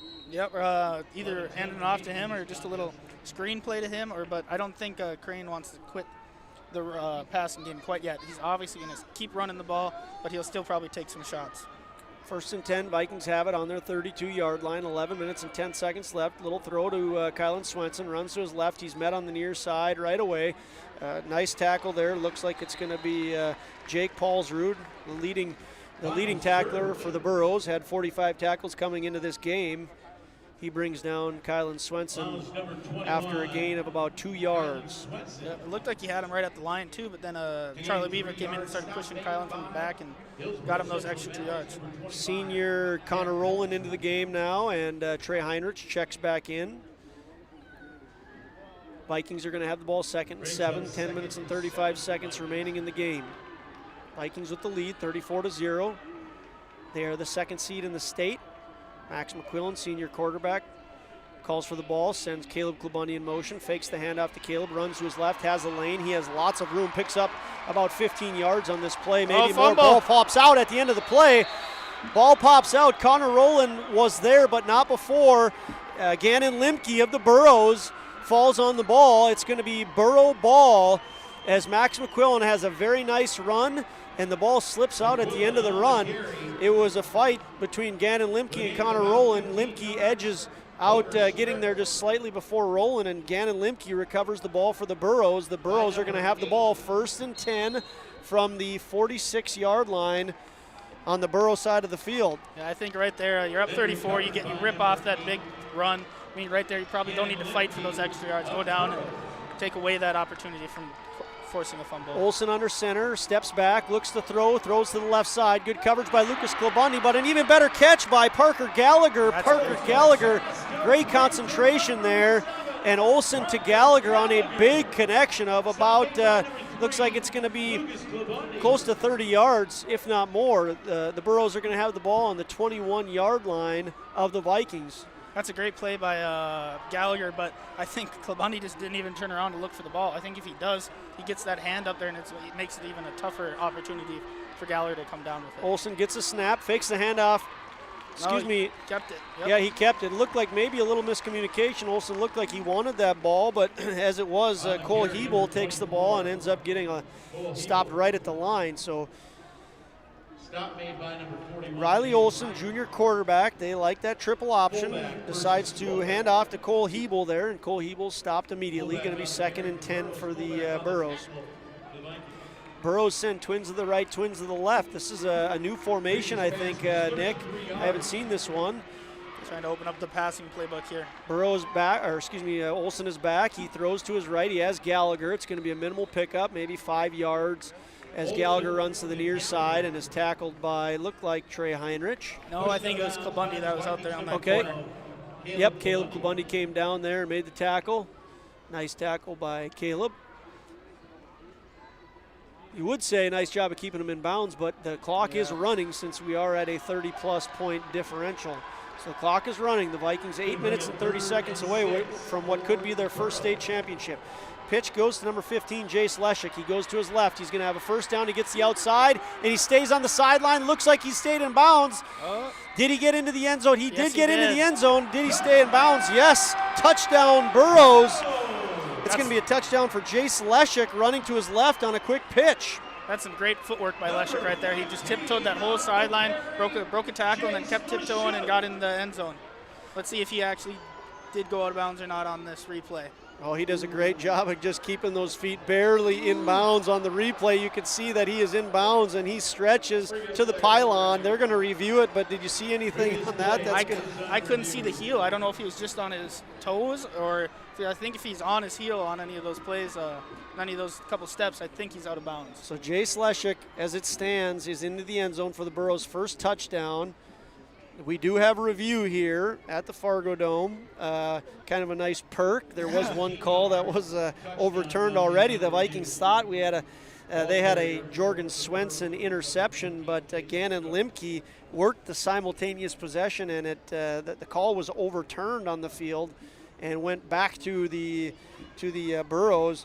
The Vikings did defensively come up huge on that same drive. Yeah, I think that was Carter Schmitz's the second interception of the day for the Vikings. Yes, Carter Schmitz intercepted the ball on the 4-yard line and stalled that drive for the Burrows. So here we have another review underway. Burrows think that they are in the end zone. It looked like Leshik stayed in bounds. He towed the sideline, and here it is. The ruling on the field stance is called touchdown. That's a great run by Leshik right there. Yeah, really nice run by Leshik. He gets into the end zone, and the Burrows have the ball for the PAT right now. They are down 34-6. Touchdown run by the Burrows, number 15. That's big for them, as I'd assume they're going to get an onside kick after this extra point attempt. But the clock stops now, so they can use that to their favor now too. I think you're exactly right. Officially goes as a 17-yard touchdown, as you could hear the PA guy talk about. The Burrows are set to kick the extra point, but it looks like we're going to get a false start against the Burrows. Part of the snap. False start. Yep. On the offense. So false start against the Burrows. Look like they're going to still go for it. Riley Olsen on to hold. Parker Gallagher on to kick. Burrows looking to get this extra point, put 7 on the board. Snap is good, spot is good, kick is up, and it is also good. Parker Gallagher adds the extra point. Burrows trail the Vikings 34-16. Key plays on the drive for the Burrows. Buying, selling, or leasing commercial real estate in the Fargo-Moorhead area? From office to retail to industrial to farmland, trust the experts at Goldmark Commercial Real Estate to lead your team to success. As the #1 commercial sales and leasing brokerage in the FM region, they have the experience and skills to handle all of your commercial real estate and farmland needs with the highest levels of customer service and marketing around.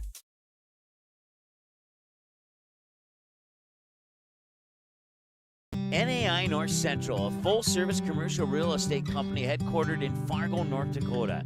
The team, led by owner and broker Randy Kramer, provides over 140 years of combined real estate experience. They are a member of the Fargo Moorhead, North Dakota, and National Association of Realtors, assuring you that quality of service is maintained at the highest level. Integrity, consistency, and service are the earmarks of a successful firm, and NAI North Central embodies and exemplifies each one. Learn more at nainorthcentral.com. Special thank you once again to all the sponsors that made playoff football possible. NAI, Randy Kramer. Randy Kramer, of course, you know his son Greg Kramer well, Nick. That was back in 2016. Greg Kramer had the catch that put you guys into the championship. Yep. So thank you, Randy, and a special shout out to Greg Kramer and Jack Dura. Jack Dura, thanks for tuning in. Miss Bonnie Bowman, we appreciate all you people that have viewed in. So the Burrows kickoff, they have the Kylan Swenson, explosive Kylan Swenson down the far side of the field.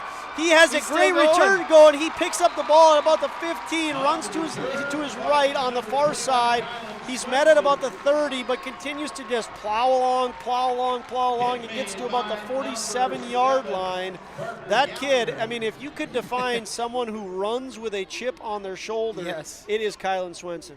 I don't know how many times we said his name over these last 4 weeks. I mean, I don't know if we can call him a freshman anymore. No, he's not a freshman. You got Trey Heinrich, who's kind of like elusive, you know, kind of a dancer, a finesse kind of guy, has the speed, and then you got Kylan Swenson, who just puts his shoulder down and attacks. Yep. Direct snap here for the Vikings goes to Jacob Hyatt, the fullback, a senior who's had a fantastic postseason here for the Vikings. He picks up a yard. Not his normal 3 yards that we're used to calling, but I mean, heck, he had a 26-yard. Yeah. I think he's okay with just the 26-yard. Yep. So the Vikings have a lot of things going for them, including not only the scoreboard of 34-7, but the clock, 7 minutes and 40 seconds and counting. We're gonna see some more than likely run. I think Coach Crane can put the pass in the back pocket now, right? Yeah, I mean, if you get into a 3rd and long situation, then he's gonna obviously try and get that first down.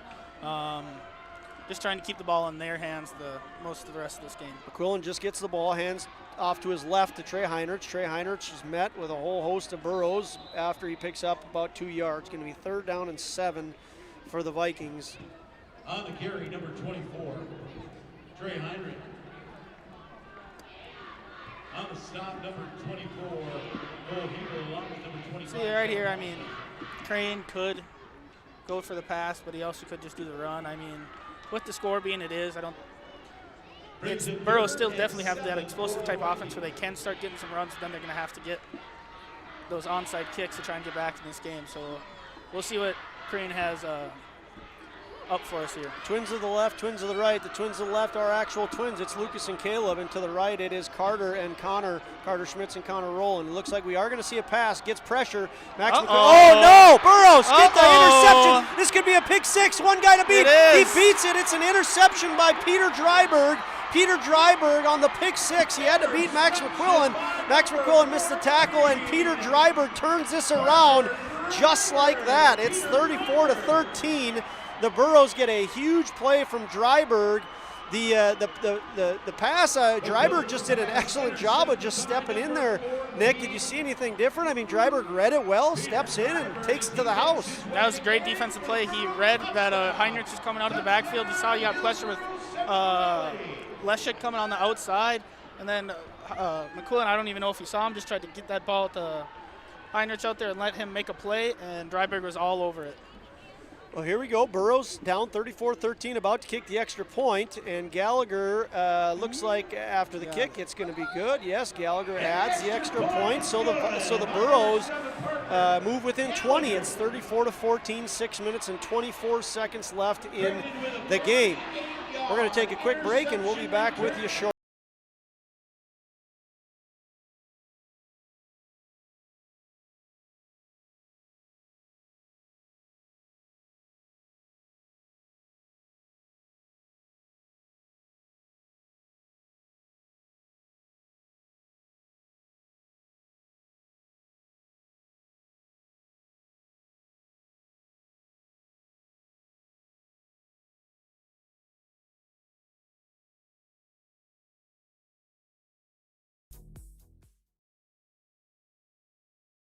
For your remodeling and service needs on residential or commercial water heaters, sewers, drain cleaning, floor heating, and more, contact DJ's Plumbing and Heating in Castleton.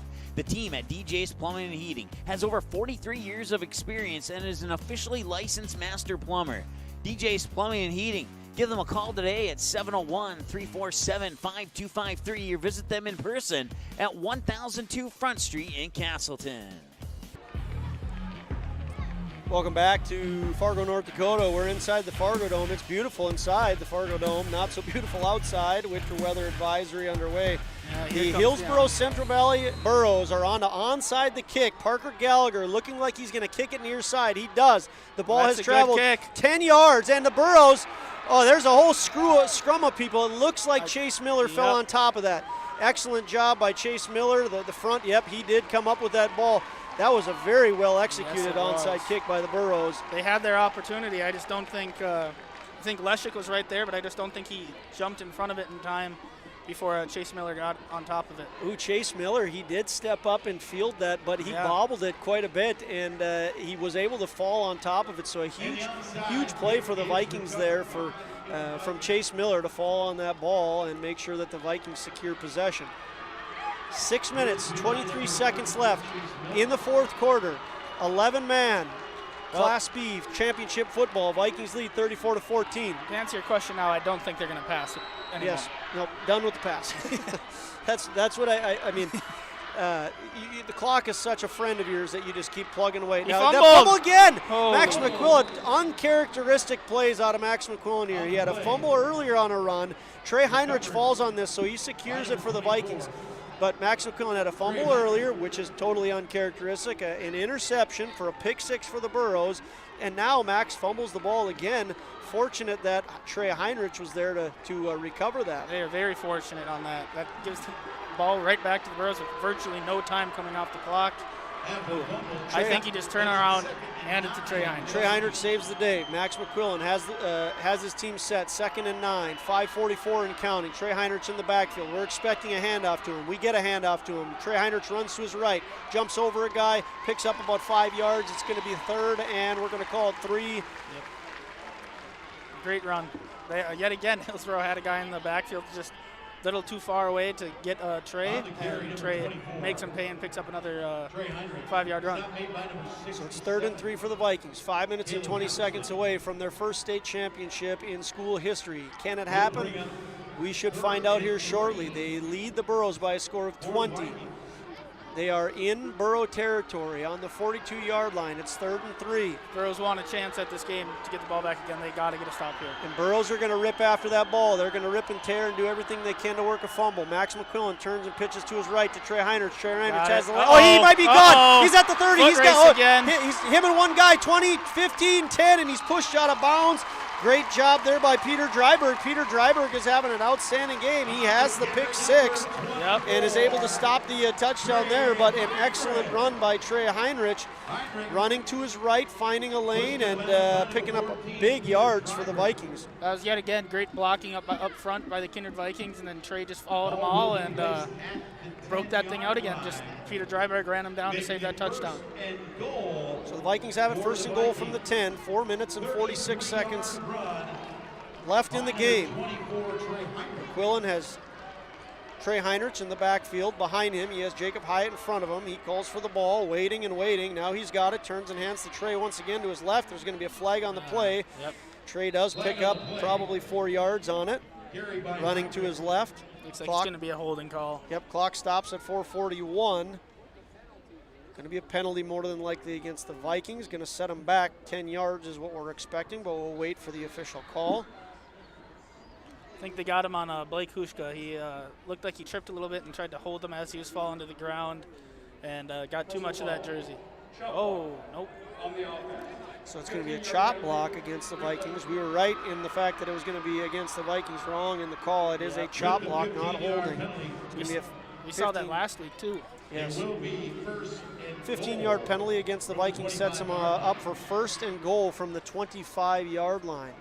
Once again, clock is their friend. 4 minutes and 37 seconds. The play clock is not running. I wonder. I mean, you gotta think for a second here. Let's slow things down. but they're not. It looks like McQuillan's going to take the snap. He's going to flip to Trey Heinrich. Trey Heinrich patiently goes to his left, gets the outside, smartly decides to get tackled in bounds. He does not want to step out of bounds and stop the clock. So Trey Heinrich picks up about 6 yards. It's going to be 2nd and goal. Now, look for some better clock management here, I think, out of the Vikings, because they do not need to snap the ball. 4 minutes, 5 seconds left in the game. 23 seconds left on the play clock. They should be snapping the ball at 3 seconds every time. They're up by 20. I mean, I understand gas on the pedal here, but just take your time. Take your time. 12 seconds on the play clock. 3:52 on the game clock. Max McQuillan has his team set. 7 on the play. Now he snaps it with 4 seconds on the play clock. Fakes a handoff to his right. Moves across the line of scrimmage for a gain of about 3 yards. Going to be third and goal from the 14-yard. He made sure to cover that ball up when he was about to get tackled there. Well, Max, an incredibly intelligent guy, athletic, fantastic leader. Manages to get 4 yards out of that play. Going to be 3rd down and 14. 3rd and goal from the 14. 14 seconds on the play clock. 3:14 on the game clock. Max is very patiently sending trips to the right. I'd be surprised to see a pass here, but we'll see. Max McQuillan gets the ball, runs to his left, calls his own number, has both hands wrapped securely around the ball. He's taken down at the 10-yard line. Vikings have the ball. 4th and goal from the 10. 2 minutes and 50 seconds remaining in the game. 33 seconds on the play clock. So the Vikings are more than likely going to run this down to about 2:20. I would think a timeout here, Nick. He's going to, head coach Matt Crane's going to take a timeout with 1 second left on that play clock. And, well, maybe we'll get to see a field goal attempt by Jordan Sunram. Well, we've talked about Jordan Sunram can hit from here. That's a for sure. There's a lot of things that can go wrong in high school football in that situation. So would not be surprised to see Jordan Sunram come in. Also would not be surprised if they decide that they're just going to go for it. 5:43 on the play clock. Coach Crane waiting to call a timeout. There it is. Coach Crane calls a timeout. 2 minutes and 15 seconds left in the game. Vikings lead 34-14, have the ball on their 10-yard line. Excuse me, the Burrow 10-yard line. 4th and goal. We'll take a quick 30-second break, and we'll see what happens on this 4th and goal. If you're looking for a bank or insurance agency that offers big bank products and small town service, then Kindred State Bank and Insurance Agency is the way to go. Live in or near the Kindred area? Stop in and chat with a friendly banker or insurance agent about all of the convenient services and features they offer. Kindred State Bank and Insurance Agency are your neighbors who are here to help you grow and develop. Kindred State Bank and Insurance Agency. Member FDIC, equal housing lender. Online at kindredstatebank.com.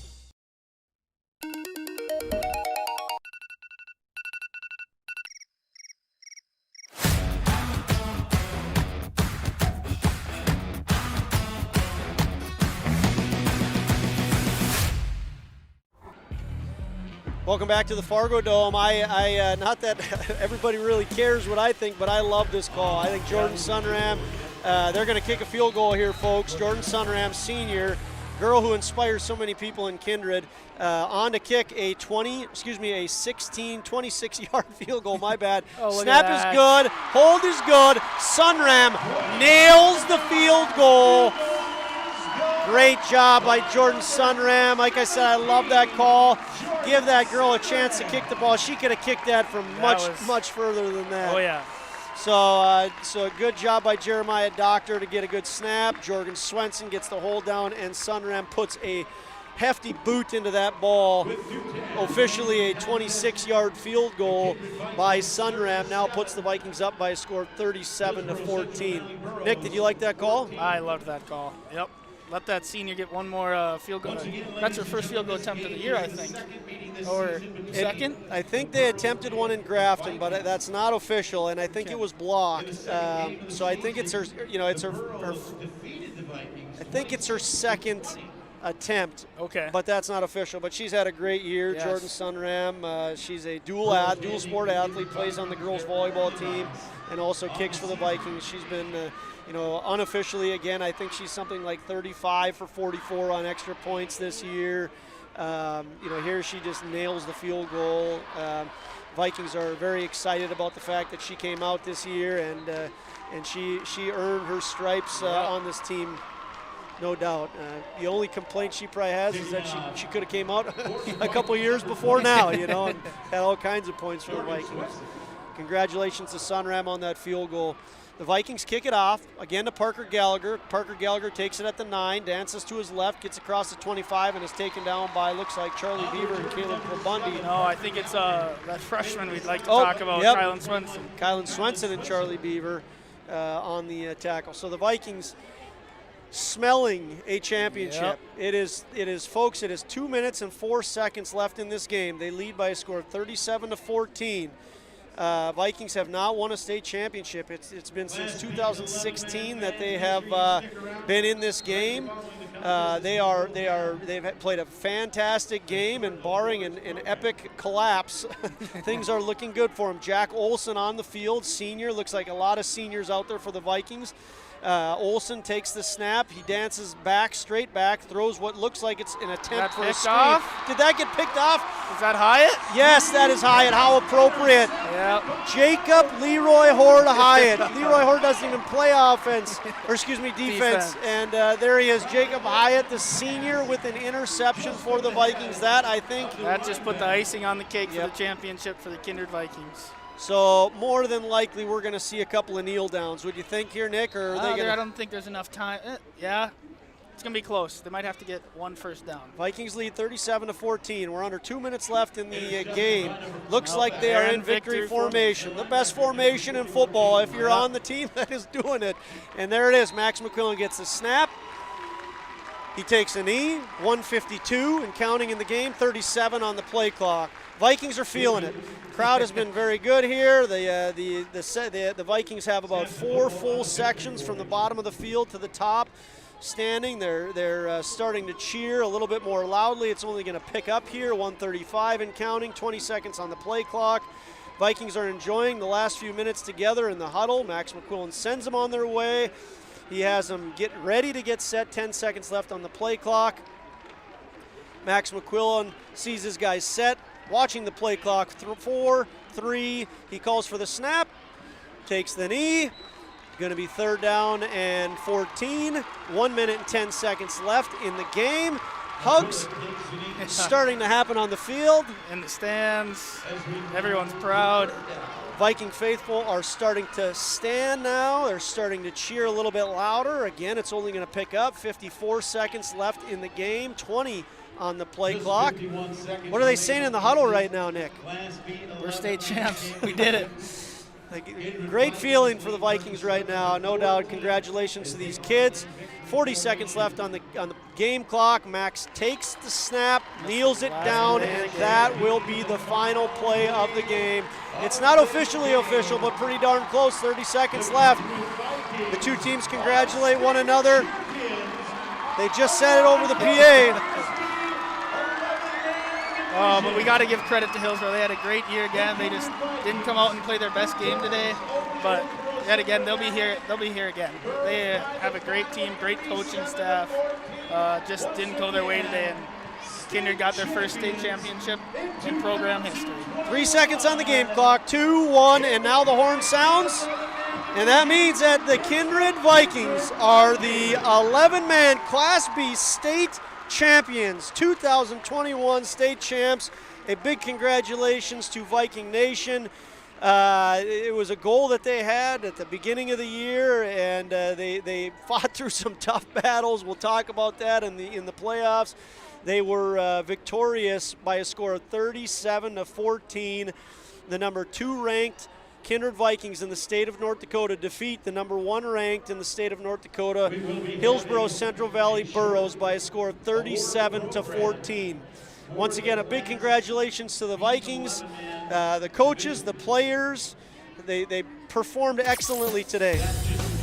We are going to take a 30-second break, and there is an award ceremony. We're going to be back for the award ceremony. We're going to break down the game. Congratulations, Vikings fans. You are the 2021 state Class B 11-man state champions.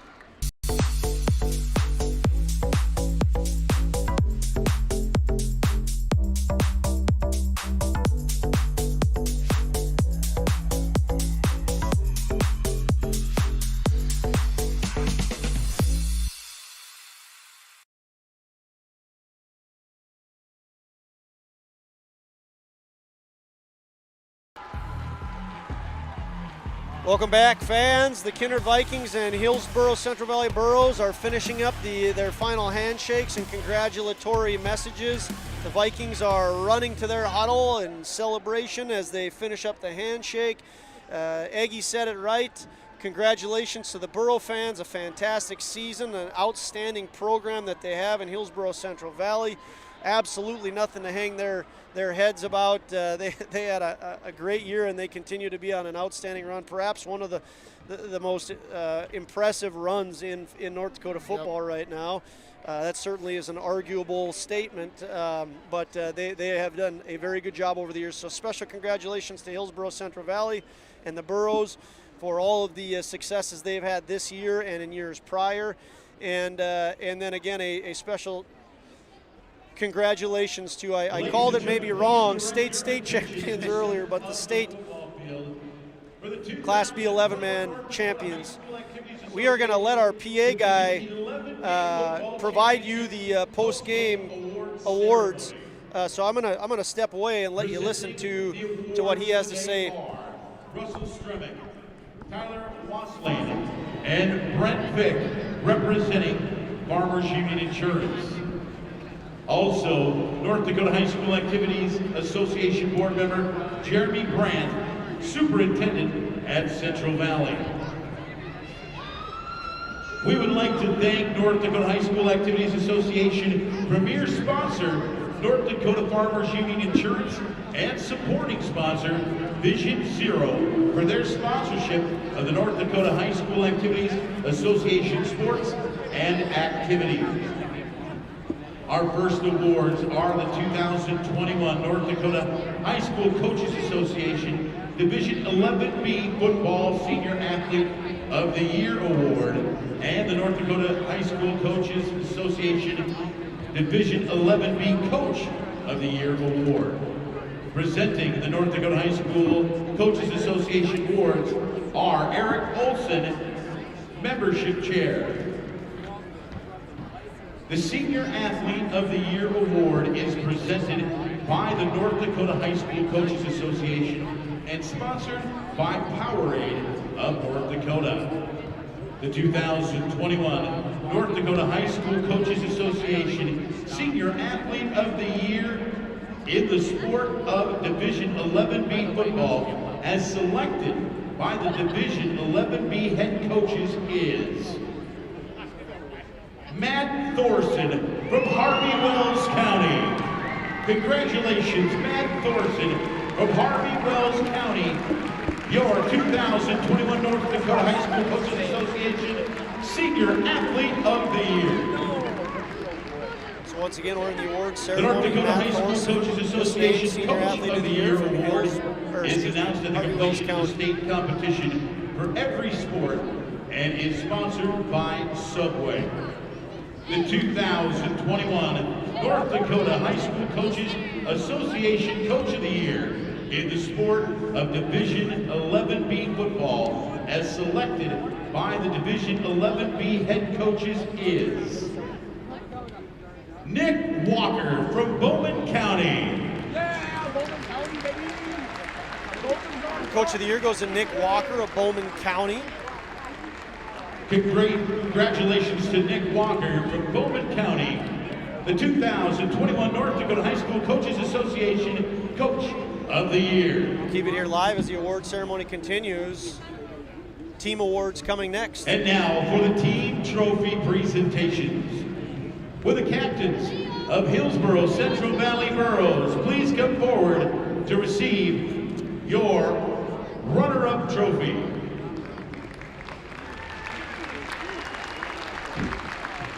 Special shout out to Burro Nation. Once again, congratulations all the Burro fans. Your season ended as a second place team in the state of North Dakota, a record of 11-2. An impressive group of athletes. Congratulations, Hillsboro Central Valley, on a great season.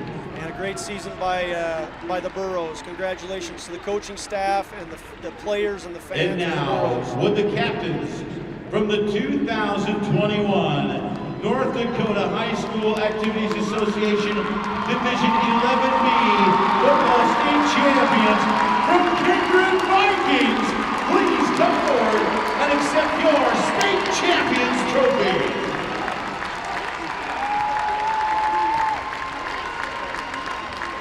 Kindred Vikings, Congratulations, state champs. Kindred Vikings, the North Dakota Class B 11-man champion. They send the 12 seniors out to Ladies and get gentlemen, the, this to get the concludes trophy. the North Dakota High School Activities Association Division 11B Football Awards Ceremony.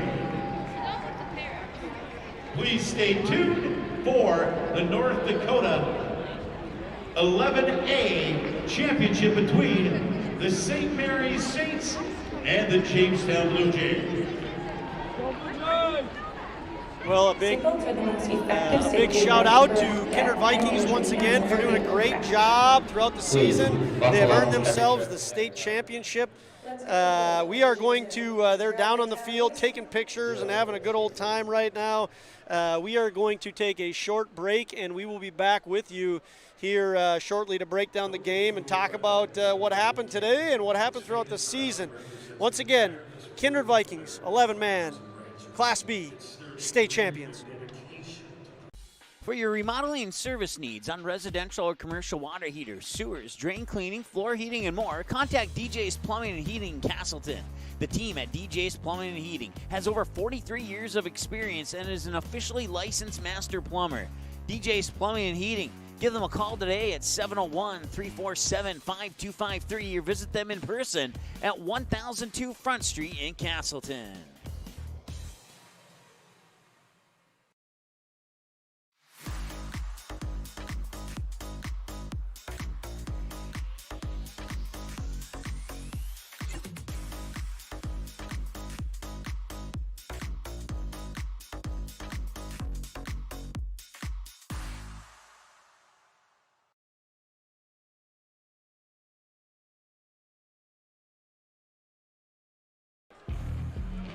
Welcome back to the Fargo Dome. My name is Josh Almaris. I'm alongside Nick Eggman and Mike Mason. We were excited to bring you playoff football action throughout the playoffs, the entire playoffs in North Dakota 11-man Class B football action. The Kindred Vikings were just crowned state champions in the sport of football for 2021. Once again, that's 11-man Class B. They are on the field taking pictures and finishing pictures right now, and giving each other hugs as they break from the picture-taking opportunities, holding the trophy, the state championship trophy. They have the state champion sign. They are getting guys interviewed. Coach Crane has been interviewed.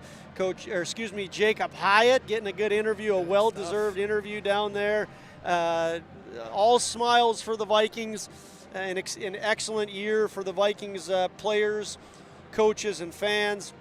We'll take a look at how this game ended up being what it was. The Vikings win again by a score of 37-14. The first quarter, the Vikings, two teams kind of feeling each other out. The Vikings moved the ball effectively, but just weren't able to put it in the end zone. It took over 10 minutes to the 1 minute and 14-second minute mark left in the first quarter for the Vikings to get a 1-yard touchdown run by Max McQuillan. They go up by a score of 6-0, and they get the extra point by Jordan Sunram to make it 7-0. In the second half, so no scoring until the in the second quarter, no scoring until 5:44 left, when Kindred running back and really one of the star players on the Vikings team, Trey Heinrich, just a junior running back, he gets open. And gets a 53-yard touchdown run. So Heinrich gets loose and puts the Vikings up by a score of 13-0. Sunram with the rare miss keeps it at 13-0. In the third quarter, the Burrows get the ball to come out and throw an interception. Big interception by the Vikings. Caleb Klobundi on the interception sets the Vikings up with good field position, and Trey Heinrich again with another rushing touchdown. He puts the Vikings up by a score of 20-0. Sunram kicks in the extra point. Trey had it at 19-0. Sunram kicks the extra point to make it 20-0. More scoring for the Vikings in the third with 4 minutes and 39 seconds left. Max McQuillan hits a wide open Lucas Klobundi, and Lucas Klobundi on a great post route brings the ball into the end zone, scoring a 55-yard touchdown. McQuillan onto Lucas Klobundi. Great throw and catch there by those two. Jordan Sunram on to kick the extra point.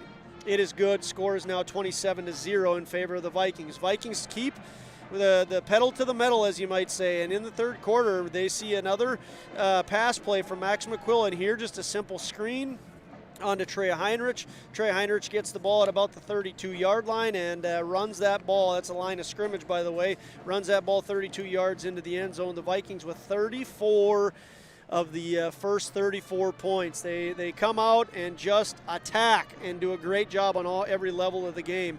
Sunram kicks the extra point there to make it 34-0. Excuse me on that error once again. Hillsboro Central Valley does end up responding, and in the fourth quarter with 8:16 left, they get a Leshek touchdown, 15-yard touchdown that puts them on the board for a score of 34-6. Extra point by Gallagher is good. It's 34-7. A big play, almost a momentum shifter by the Burrows, happens soon thereafter. 6:24 left in the fourth quarter, and Dryber gets a pick six. He picks it off at about the 40-yard line, has one guy to beat, ends up beating him and brings it to the house. So the Burrows get to within 20, 34-13. Extra point is good, 34-14. With 6 minutes and 24 seconds left, they kick an onside kick. Chase Miller recovers the onside kick. Vikings continue with a nice drive. Jordan Sunram with a field goal, 26-yard field goal that would have been good from probably 40. She just nailed that ball. Puts the Vikings up 37-14. No more scoring, and all that happens after that, state championship by the Vikings. Nick, what are your thoughts on this game? If I'm being honest with you, Josh, I did not think this is how the game would have gone with this high scoring for Kindred. I thought this game was going to be, like we said at the beginning, more of a slugfest up in the line, a low scoring game. Whoever got to that, we said like 20-26 was going to win, but Kindred came out looking very dangerous, and they couldn't, the Burrows had no really stop for them on defense, and Kindred came flying out when Burrows got the ball, and they took it to him on defense. I think it was said total yards for the Burrows was only 106, and Kindred had 430. I mean, that's over a 300-yard difference. It's just crazy how Kindred came out today and just attacked and attacked and attacked. Yeah, I don't think we were surprised by the outcome. We knew that either team could have won this game. We did say that we thought 24-28, the first team to that was going to be the team to win. If you'd have said at the beginning of the game that a team is going to score 37 points, we no doubt would have said that team is going to win. And the Kindred Vikings, as you said, 430 yards of offense compared to the Hillsboro Central Valley 106. An outstanding job by the offense of the Vikings, and arguably an even better job by their defense to hold the Burrows to 106 yards. Coach Bergad had a plan, and those kids came out and did that plan to a T. The Vikings ran 61 plays. They averaged 7 yards per play. The Burrows ran 34 plays, averaged 3 yards per play. Passing yards for the Vikings, 185 to the 51 of the Burrows. Rushing, 245 rushing yards by the Vikings compared to the Burrows 55. Turnovers, both teams had 3, so nothing major there. The Vikings had 20 first downs. 20 first downs. We had said they moved the ball very well, and then defensively they only gave up 5. The Burrows only had 5 first downs.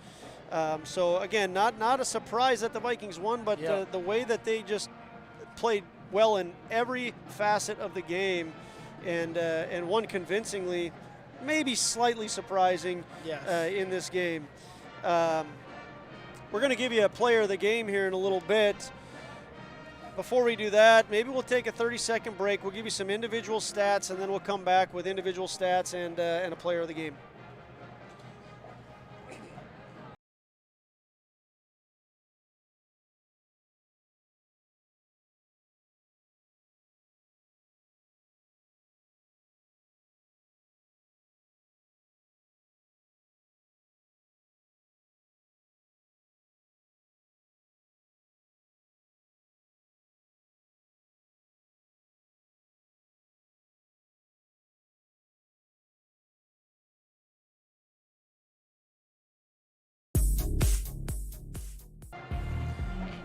Welcome back to the Fargo Dome once again, football fans. We are wrapping up. We're on our final segment of the year where we just saw the Kindred Vikings victorious and bringing home a state championship over the Hillsboro Central Valley Burros.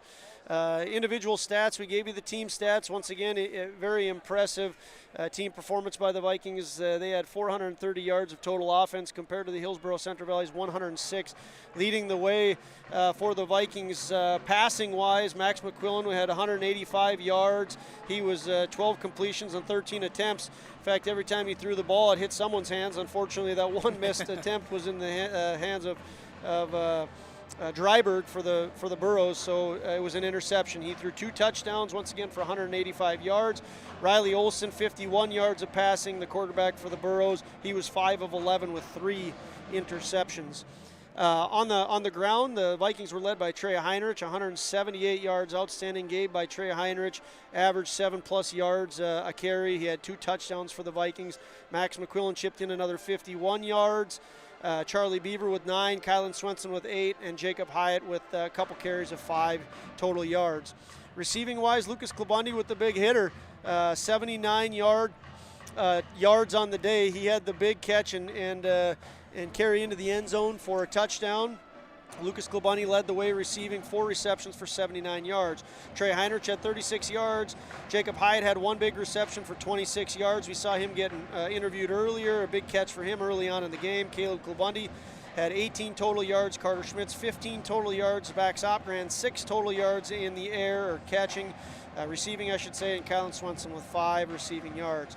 The Burrows were led by Jace Leshik with, he had 27 yards on the ground. He did not lead the team, but he as far as yards go, he led with rushing yards, 27 yards. Parker Gallagher led the team with total yards. He had 3 receptions for 36 yards. Nick, a lot of things happened in that game, most of them in favor of the Vikings. Yep. I would assume our player of the game is going to go to a Kindred Viking. Yes, it is, Josh. You have it locked in and you're ready to let our fans who are sitting on the edge of their feet. Once again, thank you to all our fans who chimed in on the chat and joined us, not only today, but throughout the playoffs. We appreciate you guys viewing. What are these fans about to hear for player of the game? Well, I'm going to give it to just same guy as last week, Trey Heinrich. 170-some yards on the ground. That screen pass for a touchdown. This game started with him and ended with him. But because of that, I also have to give it a little bit to the offensive line. We talked about them all year. They don't really get a bunch of attention, but we've given them some, and I think you got to give it to them. It started with them. They were aggressive from the get-go. The defensive and offensive lines both controlled the line of scrimmage the whole game for Kindred, and they let the playmakers of Kindred get out there in the open space and make those big plays and end up scoring 37 points. Yeah, we talked about Riley Sunram, Colin Lundy, Mason Nipstead, Blake Hushka, Jack Packer, Max Opgren, Chase Miller. This line has been outstanding. They've been serving up pancakes all year. They're the moving crew. I mean, whatever you want to say about them, you could. That's their glory, is just doing the little things, not getting the limelight, but they deserve it. I mean, they established that line. Those young men did an outstanding job. They're going to be dangerous next year too. I mean, we could talk about next year. We won't right now, but one guy, Colin Lundy, an outstanding guy. They're going to lose. I mean, they are going to miss Colin Lundy tremendously next year. He had a great senior season, but a lot of young kids excited about coming back next year and trying to defend this title that the Vikings just won. So officially, Trey Heinrich is player of the game once again. We want to give a special shout out to that offensive and defensive line as well for the Vikings. A couple of things we'll recap here before we officially send you on your way. There was an award ceremony that we had you listen in on. Senior Athlete of the Year did go to Matt Thorson out of Harvey Wells County. So special congratulations to Matt Thorson of Harvey Wells County. You are the Senior Athlete of the Year. And Coach of the Year went to Bowman County's Nick Walker. Nick Walker, the head man in Bowman County. They came to Kindred last week. I visited with him on the phone. Outstanding guy. He is the Coach of the Year for the the 11-man Class B division. And once again, he's out of Bowman County, so special congratulations to them. A special congratulations to Hillsboro Central Valley Burros, the 2021 state runner-up. And a special congratulations to, of course, the Kindred Vikings for their first football state championship, the 2021 Class B 11-man state champions. Nick, it's been a lot of fun. Yes, it has. Something we kind of fell into in playoff mode here. Mike Mason, Mike over here for some reason, trusted us, and we thank Mike Mason for keeping us on board and letting us do this. We had a blast doing it. Mike Mason is he is sitting here next to us, and a big shout out to him and Magnitude Sports for allowing Nick Eggman and I to call these games. Can I talk without being? Can you guys hear me in your headset? You're on, all right. yeah, Well, hey, no, you guys have done a fantastic job this season, and want to say thanks to everybody who tuned in today. I know a few of you are a little bit disappointed that there was no video, but we are allowed to release 2 minutes of highlights, so that's going to happen. We got to wait 24 hours. That's the regulation, the stipulation by the North Dakota High School Activities Association. But we will be releasing video highlights of this game that you just listened to on our YouTube channel. And Josh, Nick, even though I missed a letter in your media badge name, thanks so much. You took over in a pinch for me, I think, about a month ago. And Josh, you just kind of stepped in and said, hey, well, let's do this. And then you kind of stepped in and said, hey, let me take your job. And and then Nick came in and took your previous job. So we just kind of promoted people up the ladder here in Kindred. And no, you guys have done a fantastic job. I would have loved to have done this game, but I was telling myself, no, I'm going to let you two do it because Kindred is undefeated when you two do games. And now they're state champions. So, yeah, but thanks for everybody. Am I correct? There's something happening at the Knickerbocker later? Yeah, for any of the fans that are looking forward to it, there's a hospitality room set up at next to the Knickerbocker. It's if you go into if you don't know where Bice's garage is, that's the hospitality room. I don't know what it's officially called, but you could go to the Knicker, and it's a walking distance away, so you can ask in there. Just west of the Knicker. It'll start at 5 o'clock. They have food and other festivities planned, so it'll be a fun event for Viking Nation to come out and celebrate the accomplishments of the football team. Yep. Well, just to give our listeners a heads up of what's coming up next, we have All-Star Volleyball on the Minnesota side on Sunday. And then after that, we're done. We're done until November 30th when the Kindred Vikings take on the Tri-State Tigers live here on Magnitude Sports. It's a girls' basketball game. Tip-off, I believe, is either 7 or 7:30, something like that. 7:30. Check our website. Our brand-new website's going to be happening here in about maybe a week or less, I'm going to say. A week or less. So you'll find that at magnitudesn.com. If you type in msportsnet.com, it will automatically redirect you to our new website once our new website's ready to go. But once again, final score, Kindred Vikings 37, Hillsboro Central Valley Burros 14. Kindred Vikings, your 2021 11B state champions. And with that said, I'll turn it back over to Josh and Nick to let you guys close this thing out. Yeah, once again, I mean, we'll just get on with it, right, Nick? They're 10 minutes away from third championship game going underway here. So thanks again for everybody for watching. For Mike Mason, Nick Eggman, and for myself, Josh Almaris, thanks for tuning in. And congratulations, Kindred Vikings. You are state champions.